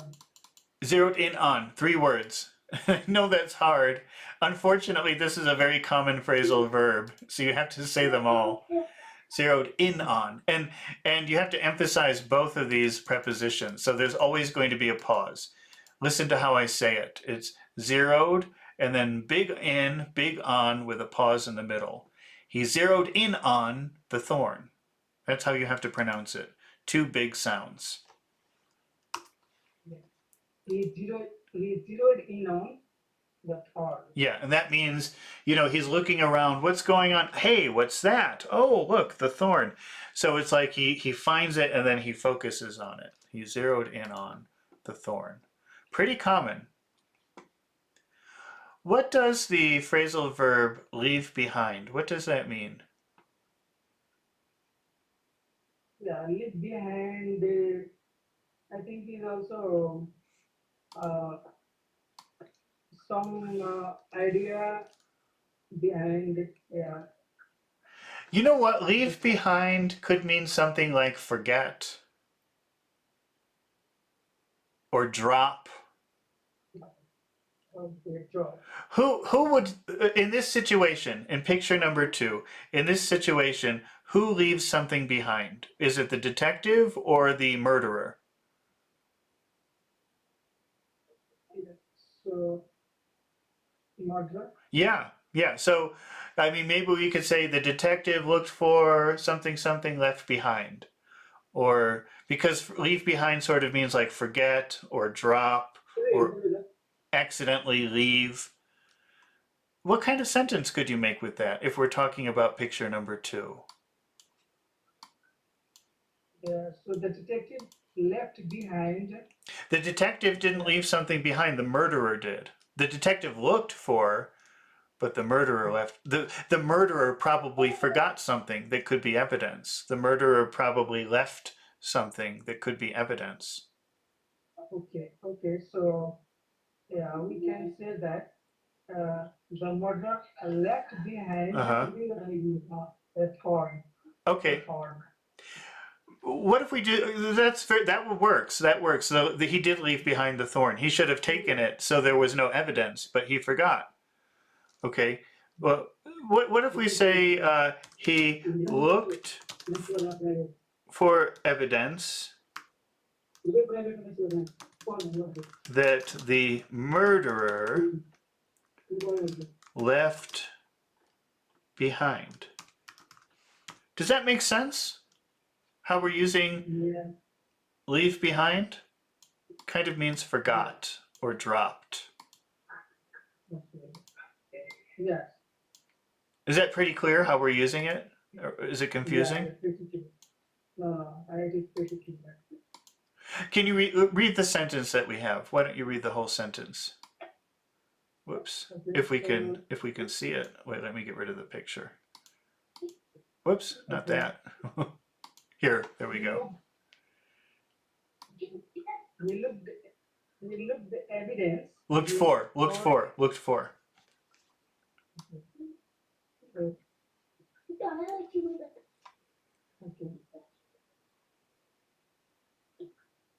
Okay. We looked for evidence that the murderer left behind. Does that make sense to you? Do you understand that sentence and what we're doing with the word leave behind? It's like that the murderer forgot or that the murderer dropped or something like that. Yes. Right? If it's a perfect murder, then you don't leave behind anything. You don't leave any evidence. You never. It's not desirable to leave evidence if you commit a crime. Yeah. Okay. All right, so we have 3 different sentences. We have pointed the thorn out, we have zeroed in on the thorn, and he looked for evidence that the murderer left behind. And which one do you think we should use to build our story? So yeah, is it last part? You like the last one, left behind? Yeah. Okay. All right, so we'll take that and we'll go down to our adverbs. And our first adverb is logically. What does that word mean, logically?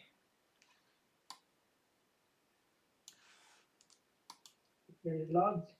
Logically means, yeah, by some uh, some educated guess or in Okay. some sense. Yeah, it's like using a system of reason or logic, like 1 plus 1 equals 2, to find an answer or something like that. Where do you think that we could put that word logically inside of our sentence? So, so we put just before it. Okay. All right, so how would that sound? Tell me the whole sentence. And remember, logically is an adverb, so you have to put a lot of attention to the accented syllable. He logically looked for evidence that the murderer left behind. We logically looked for evidence that the murderer left behind. Okay. Uh, I don't think that we should use gradually. I'm going to erase that one. How about the word deliberately? Where do you suppose we could put the word? Do you know that word deliberate? What does deliberate mean?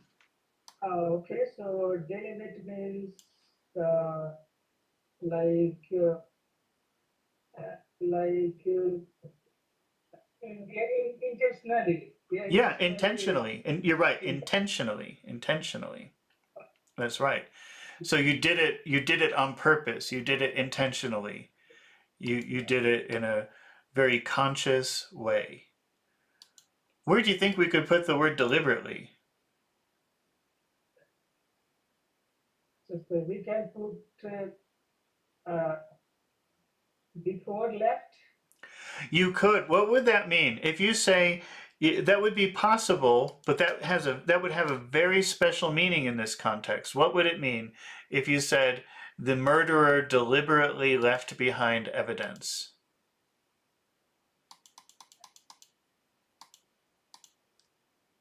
Yeah, but I will also put No, but what does that mean? Can you explain what that means? It has a meaning. It works, but it has a very special meaning. so yeah, so the murderer think that if I put this evidence Mm-hmm. for yeah killing, Yep. then the other person will fear about this. Yeah, yeah. But how the story goes, It further could I don't know. it could be like a trick, right? Oh, I'll like imagine I commit a crime, I murder someone, and then I put Pachu's shirt there. Yeah, okay, yeah, yeah, okay, yeah, yeah, yeah. So that would be You got it. deliberately leaving the some tricky evidence to so I won't be a suspect and somebody else will be. Okay. Yes, yes, So you could. Do you think that we should put deliberately in front of left behind? yes, yes, You like that? Okay. So you think that the murderer put the thorn there, but that's not really that's not real evidence. That's a trick. yes. Okay, that could be. All right. So I don't think that we should use confidently. Anyway, we have to move on. So I guess we'll just use this sentence. Both. Do you think that's okay? Using logically and deliberately? Should we do that? Yes, Okay. definitely. So we'll do that. I'll copy that. And then let's move to adjectives. So I'm just moving up here to adjectives. Let's move this down so we can see everything. Our first adjective is crucial. Have you ever seen that before? Yes, What does that word mean? Crucial. yeah. Crucial means like very essential or critical. Yeah, I didn't catch those two words. Crucial means what? very essential. Uh, Essential? Did you say yeah, essential? Essential? yeah, Okay. essential Okay. or critical. Critical, Physical? Did you say physical? critical, critical. Yeah, Critical. Oh, okay. Critical. Critical. Okay. Yeah. Yeah, that's true. It's like very, very important. Absolute necessary. I think maybe or very important. Let's say very important here. Where do you think we could put the word crucial?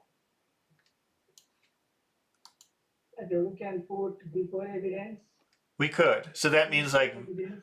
that would mean like very, very, very important evidence. Extremely important evidence. Number one important evidence. Okay. Now remember, adjectives get a lot of attention inside the sentence. So when you say it, you have to say crucial evidence. Crucial evidence. Can you read the whole sentence from he to behind using crucial? Okay, okay.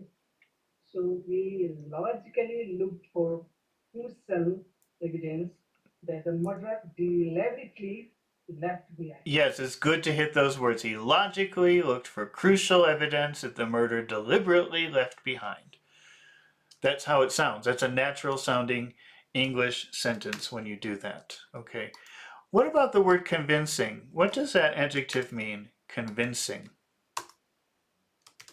So the convincing means uh yeah believable. Yeah, believable. Uh, Yeah, that's yeah, true.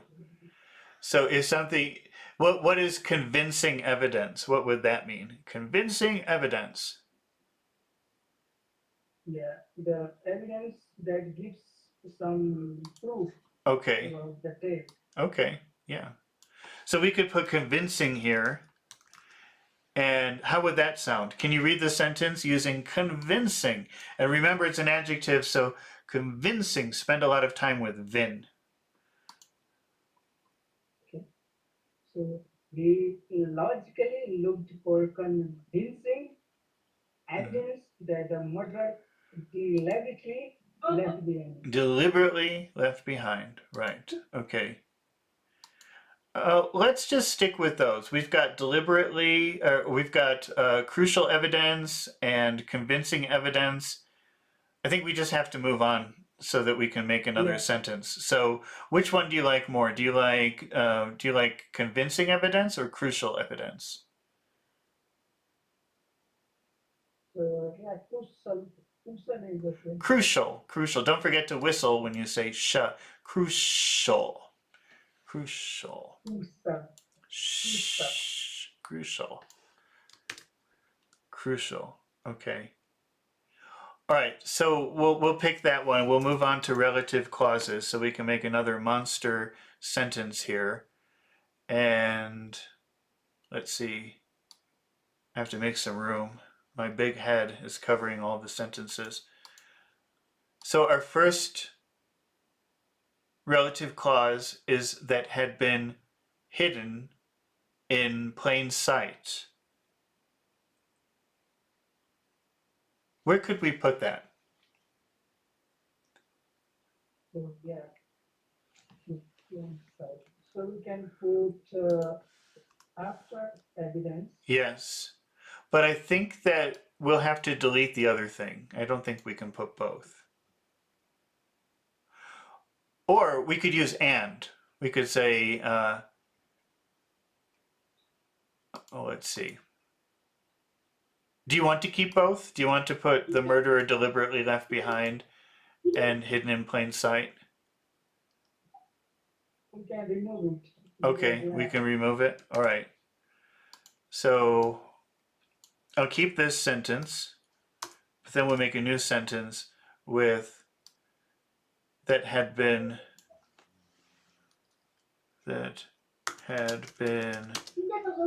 hidden in plain sight. Okay.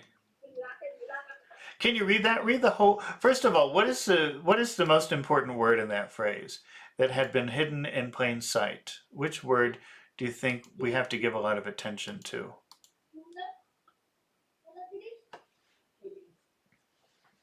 Okay, so the hidden and the plain.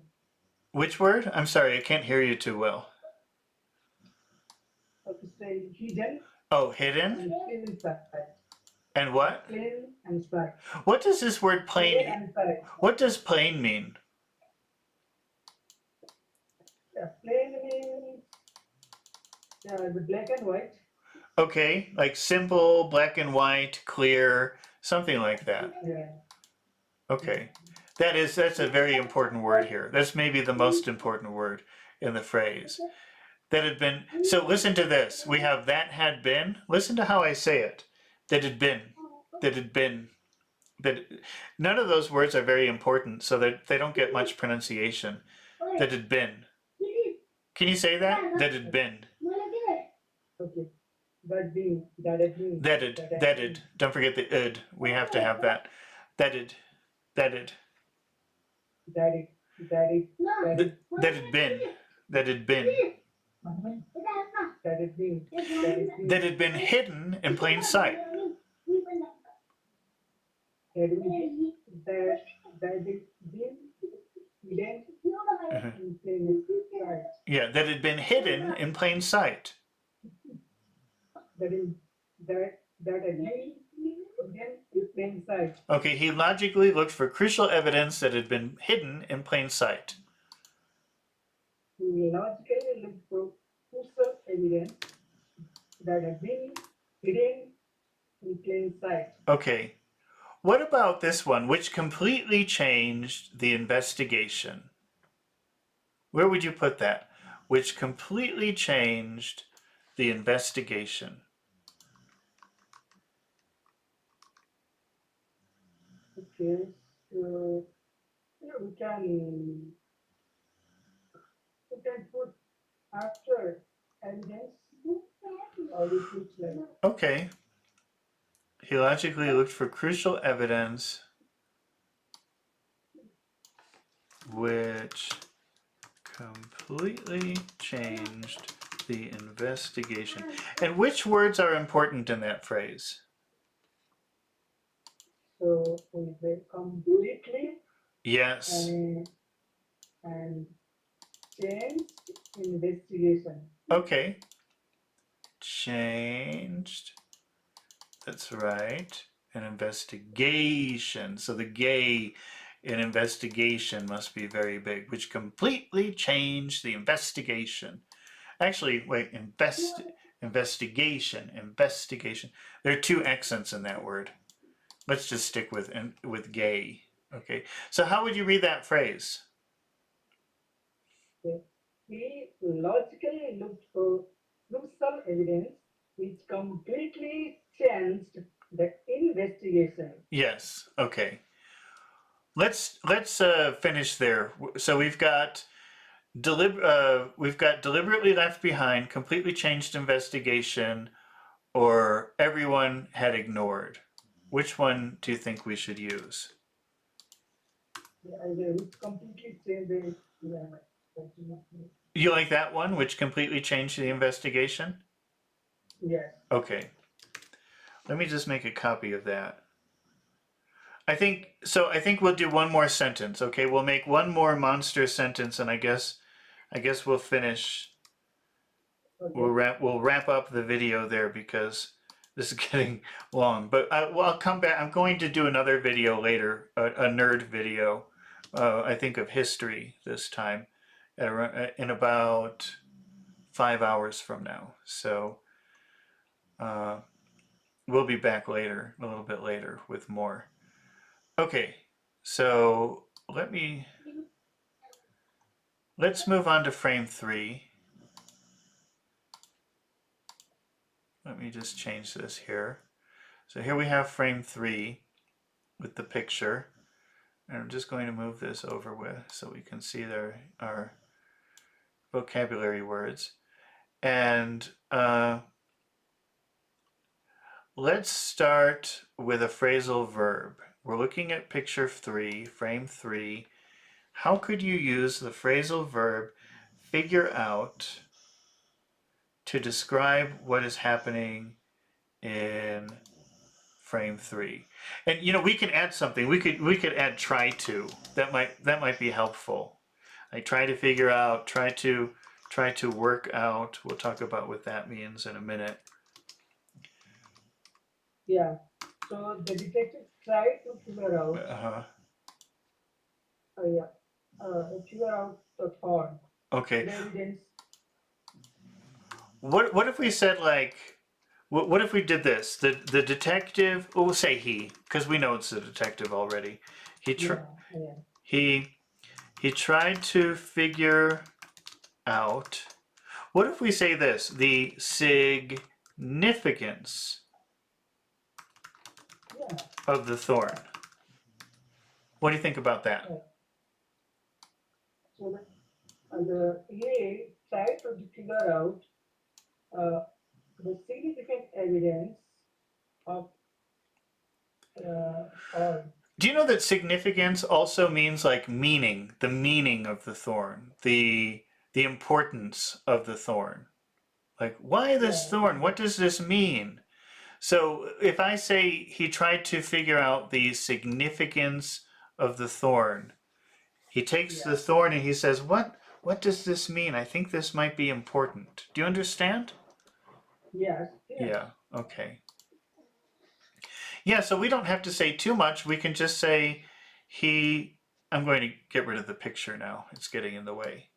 He tried to figure out the significance of the thorn. Does that make sense to you, what that means? yeah, yeah, pretty Okay. clear. Yeah. What about this phrasal verb, work out? Do you know what that means? Work out. I know people, you see work out, you think that means exercise. It does, but it also means something else. Usually phrasal verbs have 2 or 3 different meanings, not just one. What is another way to use work out that doesn't mean exercise? Yeah, workout means, yeah, uh, yeah, I've got an idea. Yeah, I Mhm. like to figure out. It is very much like figure out. It kind of means like find an answer. Yes. Yeah. So you have all these different things, you put them together, you're trying to find an answer. It's very similar to figure out. How would you change the sentence using work out? So we try to work out, the significance of the thorn. He tried to work out the significance of the thorn. Okay. I don't think that we can use these other two. Anyway, we're running out of time, so we'll just use work out or figure out. Which one do you like better, work out or figure out? Figure out. Yeah. Figure out? Okay. So we'll take that and let's see if we can add a time expression uh, to this. Okay. So I'm putting this sentence up here at the top. Maybe we can use one of these time expressions to make our sentence a little more interesting. The first time expression is little by little. Do you know what that means? Have you ever seen that before? Little by little as sort of a time expression? Yeah. Little by little. Uh, mm, yeah. Means a bit by bit, Yeah, or yeah. You're right. Can you put that into the sentence? How would that sound with he tried to figure out the significance of the thorn? so we try to figure out little by little, Uh-huh. and yeah, the significance of the thorn. That would be okay. That's not wrong. It doesn't sound bad, but I think it would sound better if you put it in the front of the sentence. Okay. So little by little, he tried to figure out the significance of the thorn. Can you say it like that? So little by little, we try to figure out the significance of the thorn. Okay, but now significance I think is a very important word. So when you say it, it would be important to extend the length, the duration of the accented vowel. Little by little, he tried to figure out the significance of the thorn. So little by little, we try to figure out the significance of the thought. Yeah, I think that sounds better. That sounds more natural. How about step by step? Let's see how step by step sounds. I know you know that one. We won't stop to explain it. But let's just practice saying it in a sentence. Yeah. So we can put at the front of the sentence or Yeah, figure out. I think it's better in the front, I think. But you could put it in other places too. Yeah. Let's hear how it sounds. Go ahead. So we can say that step by step, we try to figure out the significance of the thought. Okay. Which one do you like better? I think we won't use these other ones right now. But which one do you like better? Do you like little by little or step by step? Step by step. Okay. Step by step. He tried to figure out the significance of the thorn. All right, let's move down to adverbs, but I don't think that clearly and convincingly work here. So let's start with progressively. What does that word mean, progressively, as an adverb?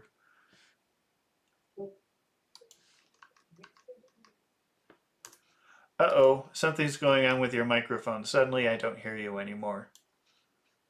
I heard you say progressively. Oh, go ahead. I can hear you now. So progressively means advancing or going the work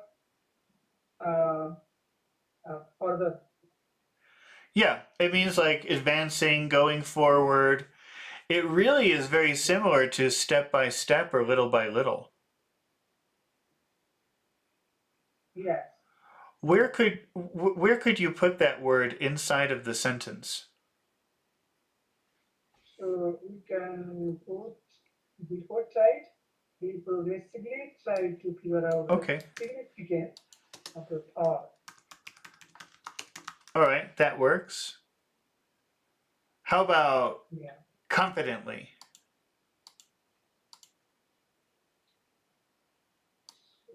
Yeah, we can also put in the same place before side. Okay, let's hear it. Let's hear you say it.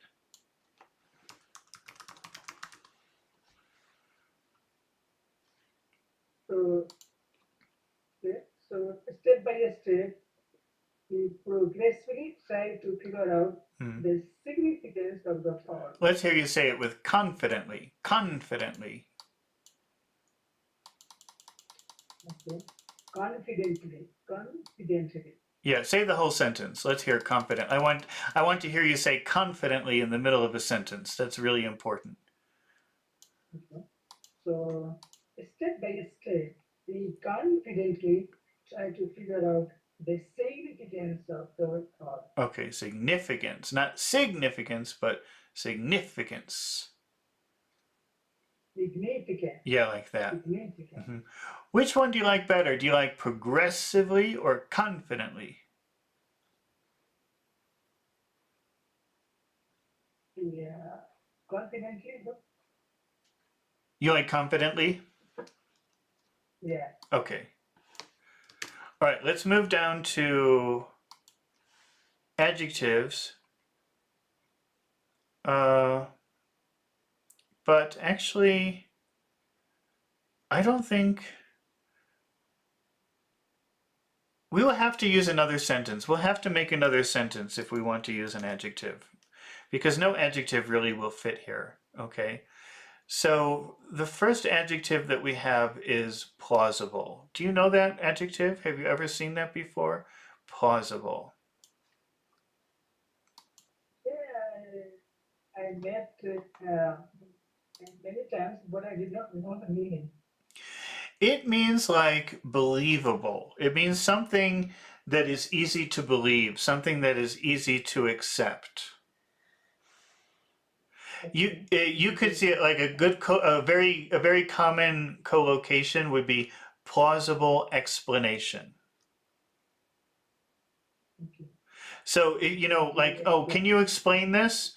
If you can give me something I can accept, something I can believe, then we can call it plausible, something we can believe in, something that is easy to accept. So I know you like to look for Yeah. collocations a lot, and plausible explanation Yeah. is a very common one. Yeah. Got it. Yeah. What you know, maybe we could use look for. How, like, maybe we could say like plausible evidence, plausible explanation. How would you make a new Yeah. sentence using plausible as an adjective based on picture 3? Okay. So where is the sentence? Oh, Can you Oh, can should you I read the lower it? sentence? Step by step, he confidently tried to figure out the significance of the thorn. And then can you add a new sentence using plausible?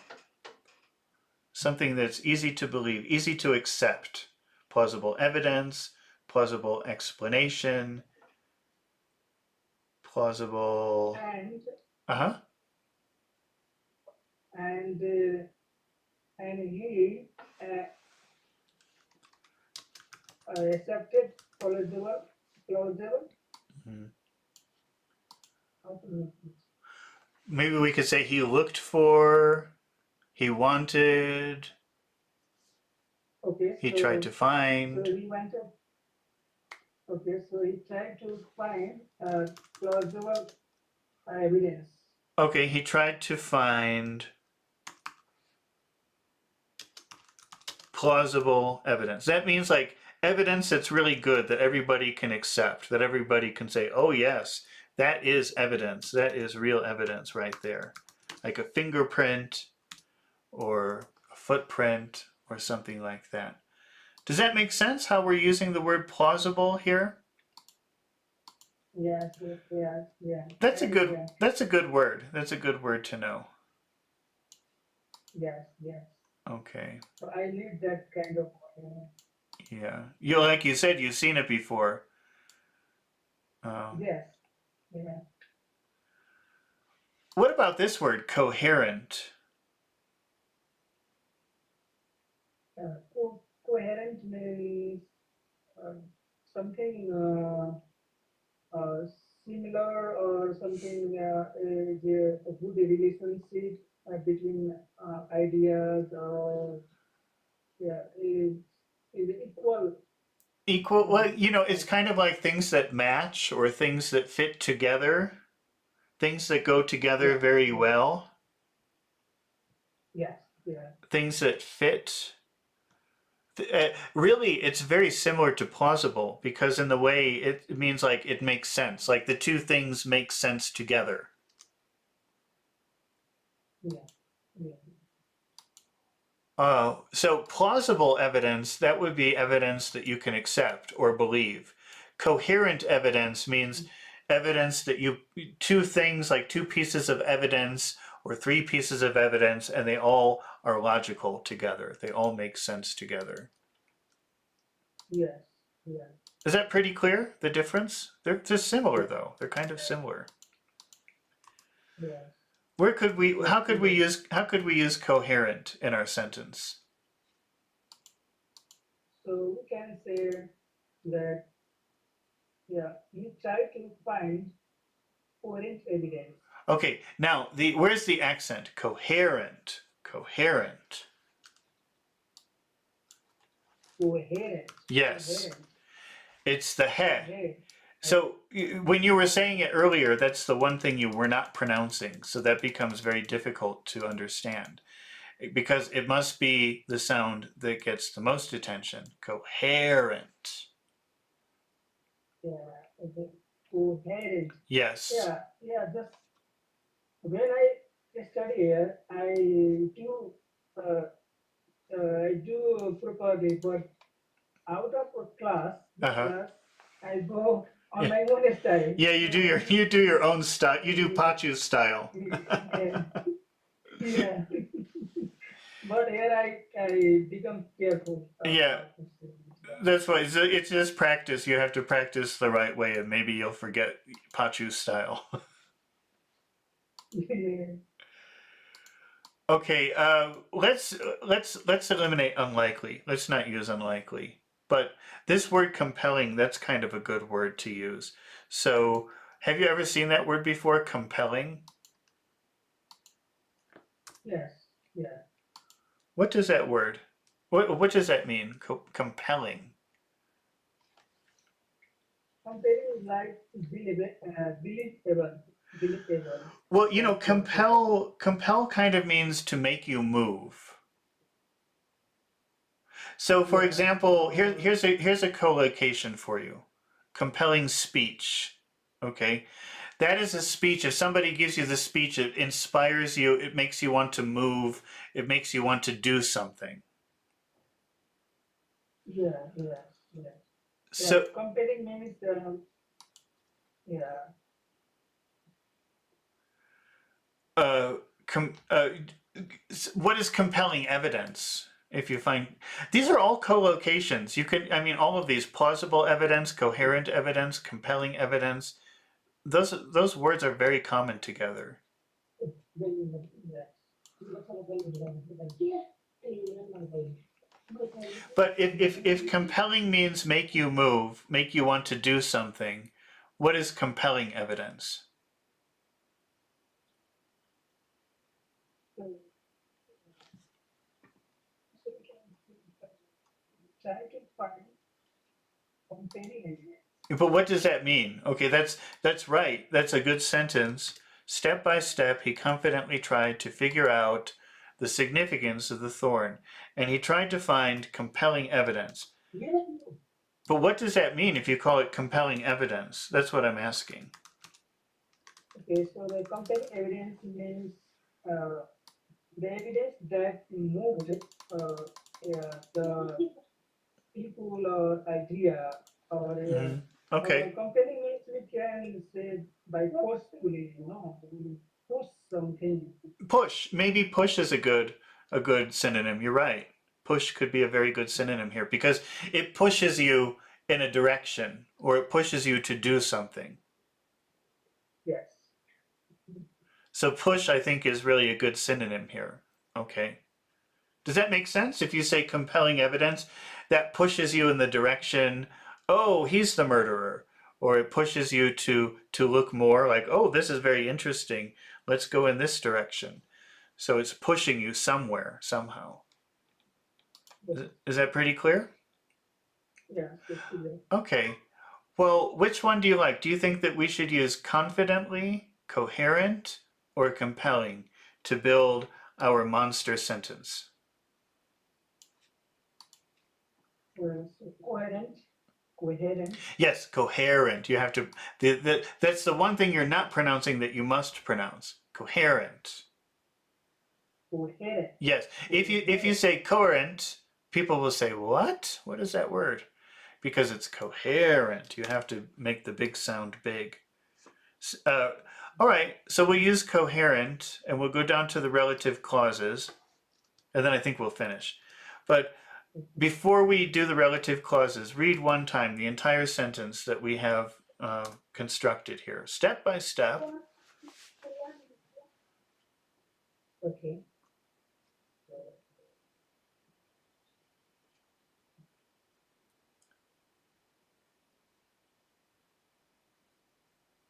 Can you read everything? Oh, can you see it? Wait, let me move this up. Maybe I'll shrink it a little bit. Okay, you should be able to. In a moment, you should be able to see the whole thing.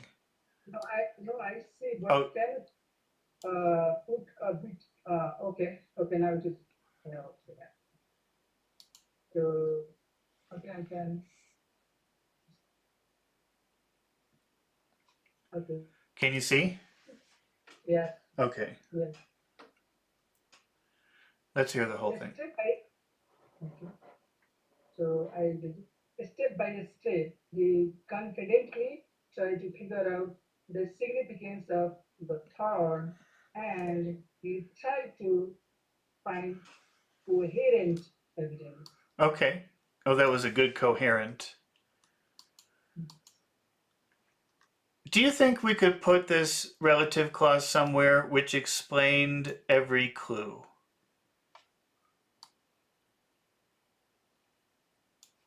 So we can add the last. Okay, you want to put that at the end? I think you could. How would that sound? Tell me the whole sentence. So step by step, he confidently tried to figure out the significance of the thorn, and he tried to find coherent evidence which explained every clue. All right. How about that nobody previously had considered?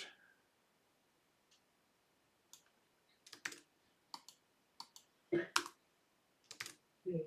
So we can just remove the previous sentence and Okay. put, yeah, put this sentence in that place.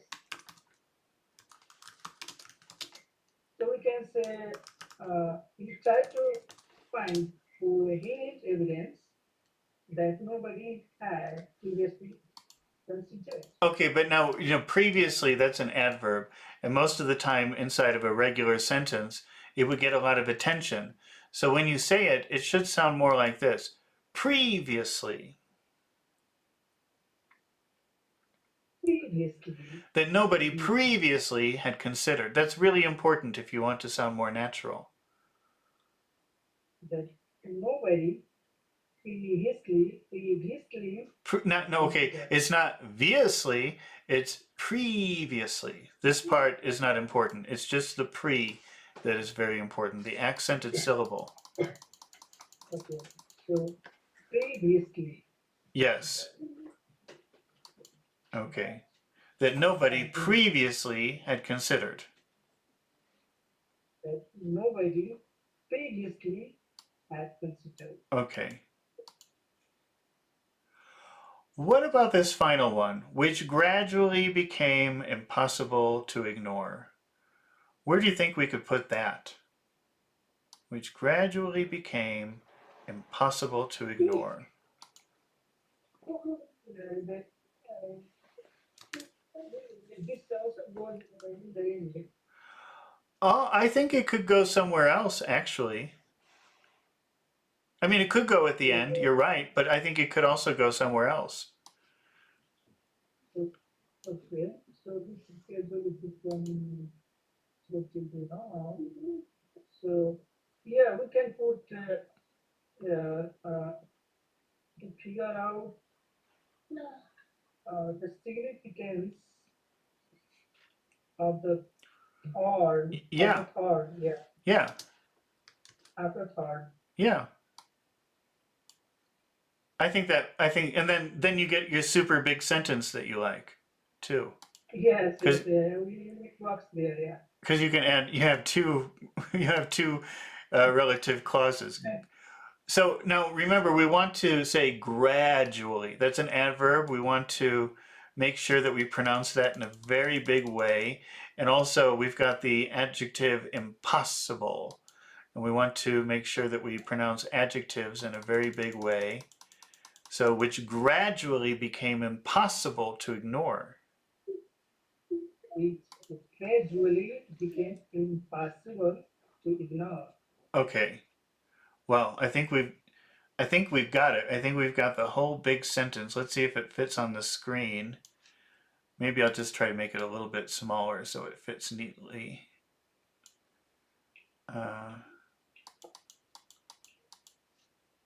Okay. I don't know if you can. Oh, it's still too. It still doesn't fit on the screen. It's too big. I don't know if you can read this. No, I don't think it's possible to read this. Wait. Uh, I wonder if I could. I've been trying to send Oh no, what did I just do?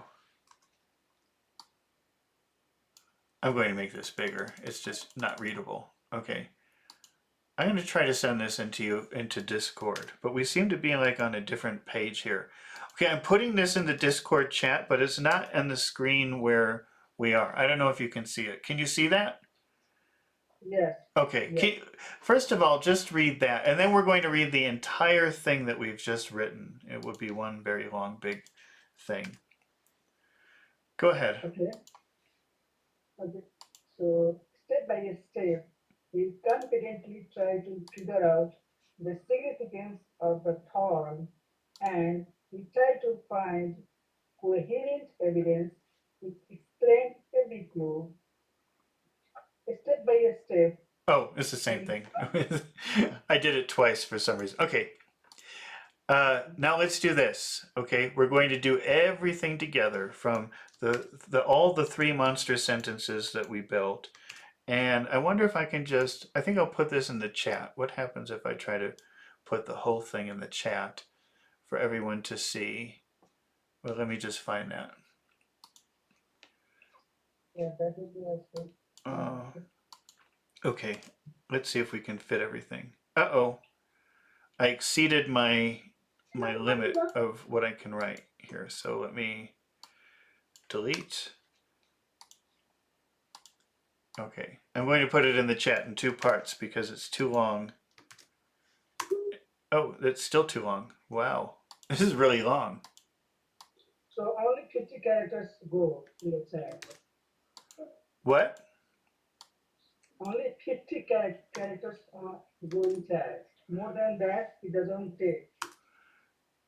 Yeah, I mean, I think it lets me do more than 50, but it didn't let me do everything. So I'm just going to break it up into three different pieces. Okay. Let's see. Oh, that's still too big. Oh my God. Oh, where's considered? All right, I'm getting lost and we're wasting time. So all I'm going to do is just try to scroll as you're reading, and hopefully that will work out. Okay, because I'm just causing problems now. So let's do this. So let's go. Go ahead and read everything, Pachu, from beginning to end. The detective. Okay. So, Use the Discord chat. okay. And it is also in the chat.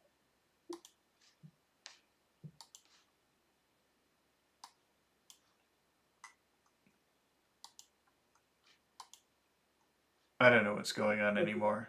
Okay. Because for some reason my window. Oh, I'm looking at the wrong window. That's why. Oh my God. Okay. The detective.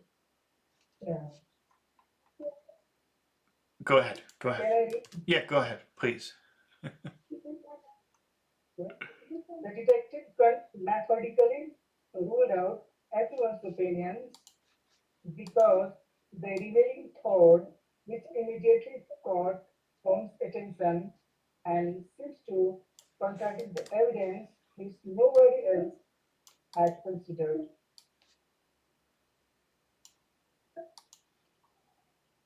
That's no. We're starting from the beginning with step by step. Is that not in the chat? Is that not in Discord? The Discord chat? Yes, yes. Starting with the detective. Here, I'll read it with you. Okay, so the first sentence, let me just check Discord. Let me make sure that we've got everything. Yeah, the detective methodically. Okay, I'll read the sentence and then you read the sentence, okay?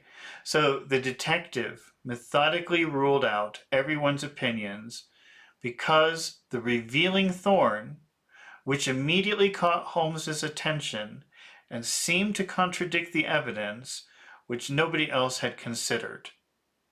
Can you read that whole sentence? Let's hear you do it. Remember to pay attention to important words. Okay. The detective methodically ruled out everyone's opinions because they revealing thought, which immediately caught Holmes' attention and seems to contradict the evidence which nobody had considered. Okay, let's go to the next sentence. He logically looked for crucial evidence, which completely changed the investigation. Can you read that? Okay, so I can you okay, okay. Okay, this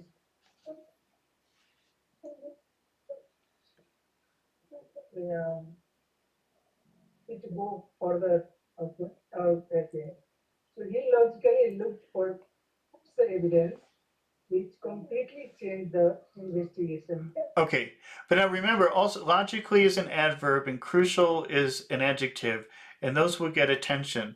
So if you say logically, it would get lost and people won't hear it. It would be hard, and it would be hard for people to understand the sentence, believe it or not. So you have to say he logically looked for. And you can't say crucial, you have to say crucial evidence. So he logically looked for crucial evidence. He logically looked for crucial evidence Which completely changed the investigation. which completely changed the investigation. Okay, and then let's move on to the next sentence. Step by step, he confidently tried to figure out the significance of the thorn. Just read that. Step by step, he confidently tried to figure out the significance of the thought. Okay. And he Is it confidently or confidently? confident. Confidently. Step by step, he confidently tried to figure out the significance of the thorn. Give him a that. Say it Step again. by step. Okay. Step by step, he confidently Mhm. tried to figure out the significance of the thought. Okay. And he tried to find coherent evidence which explained every clue. And he tried to figure out the coherent evidence which explained everyone. Every clue. Every clue. Okay. Now, is it coherent or coherent?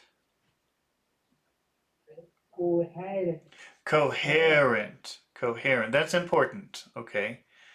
If you say it the other way, it would be hard for people to understand it. Okay. Where are we? He confidently tried to figure out the significance. Uh-oh. See, I think he logically looked for crucial evidence which completely changed. I don't remember what happened anymore. I think we're lost. I don't know. I think I got confused. I was copying and pasting things. What about here in Discord? Is it okay in Discord? Tried to figure out the significance of the thorn, which Claire and tried to find. Oh, that's it. That's the end of it. Okay, that was the end of our sentence. Okay.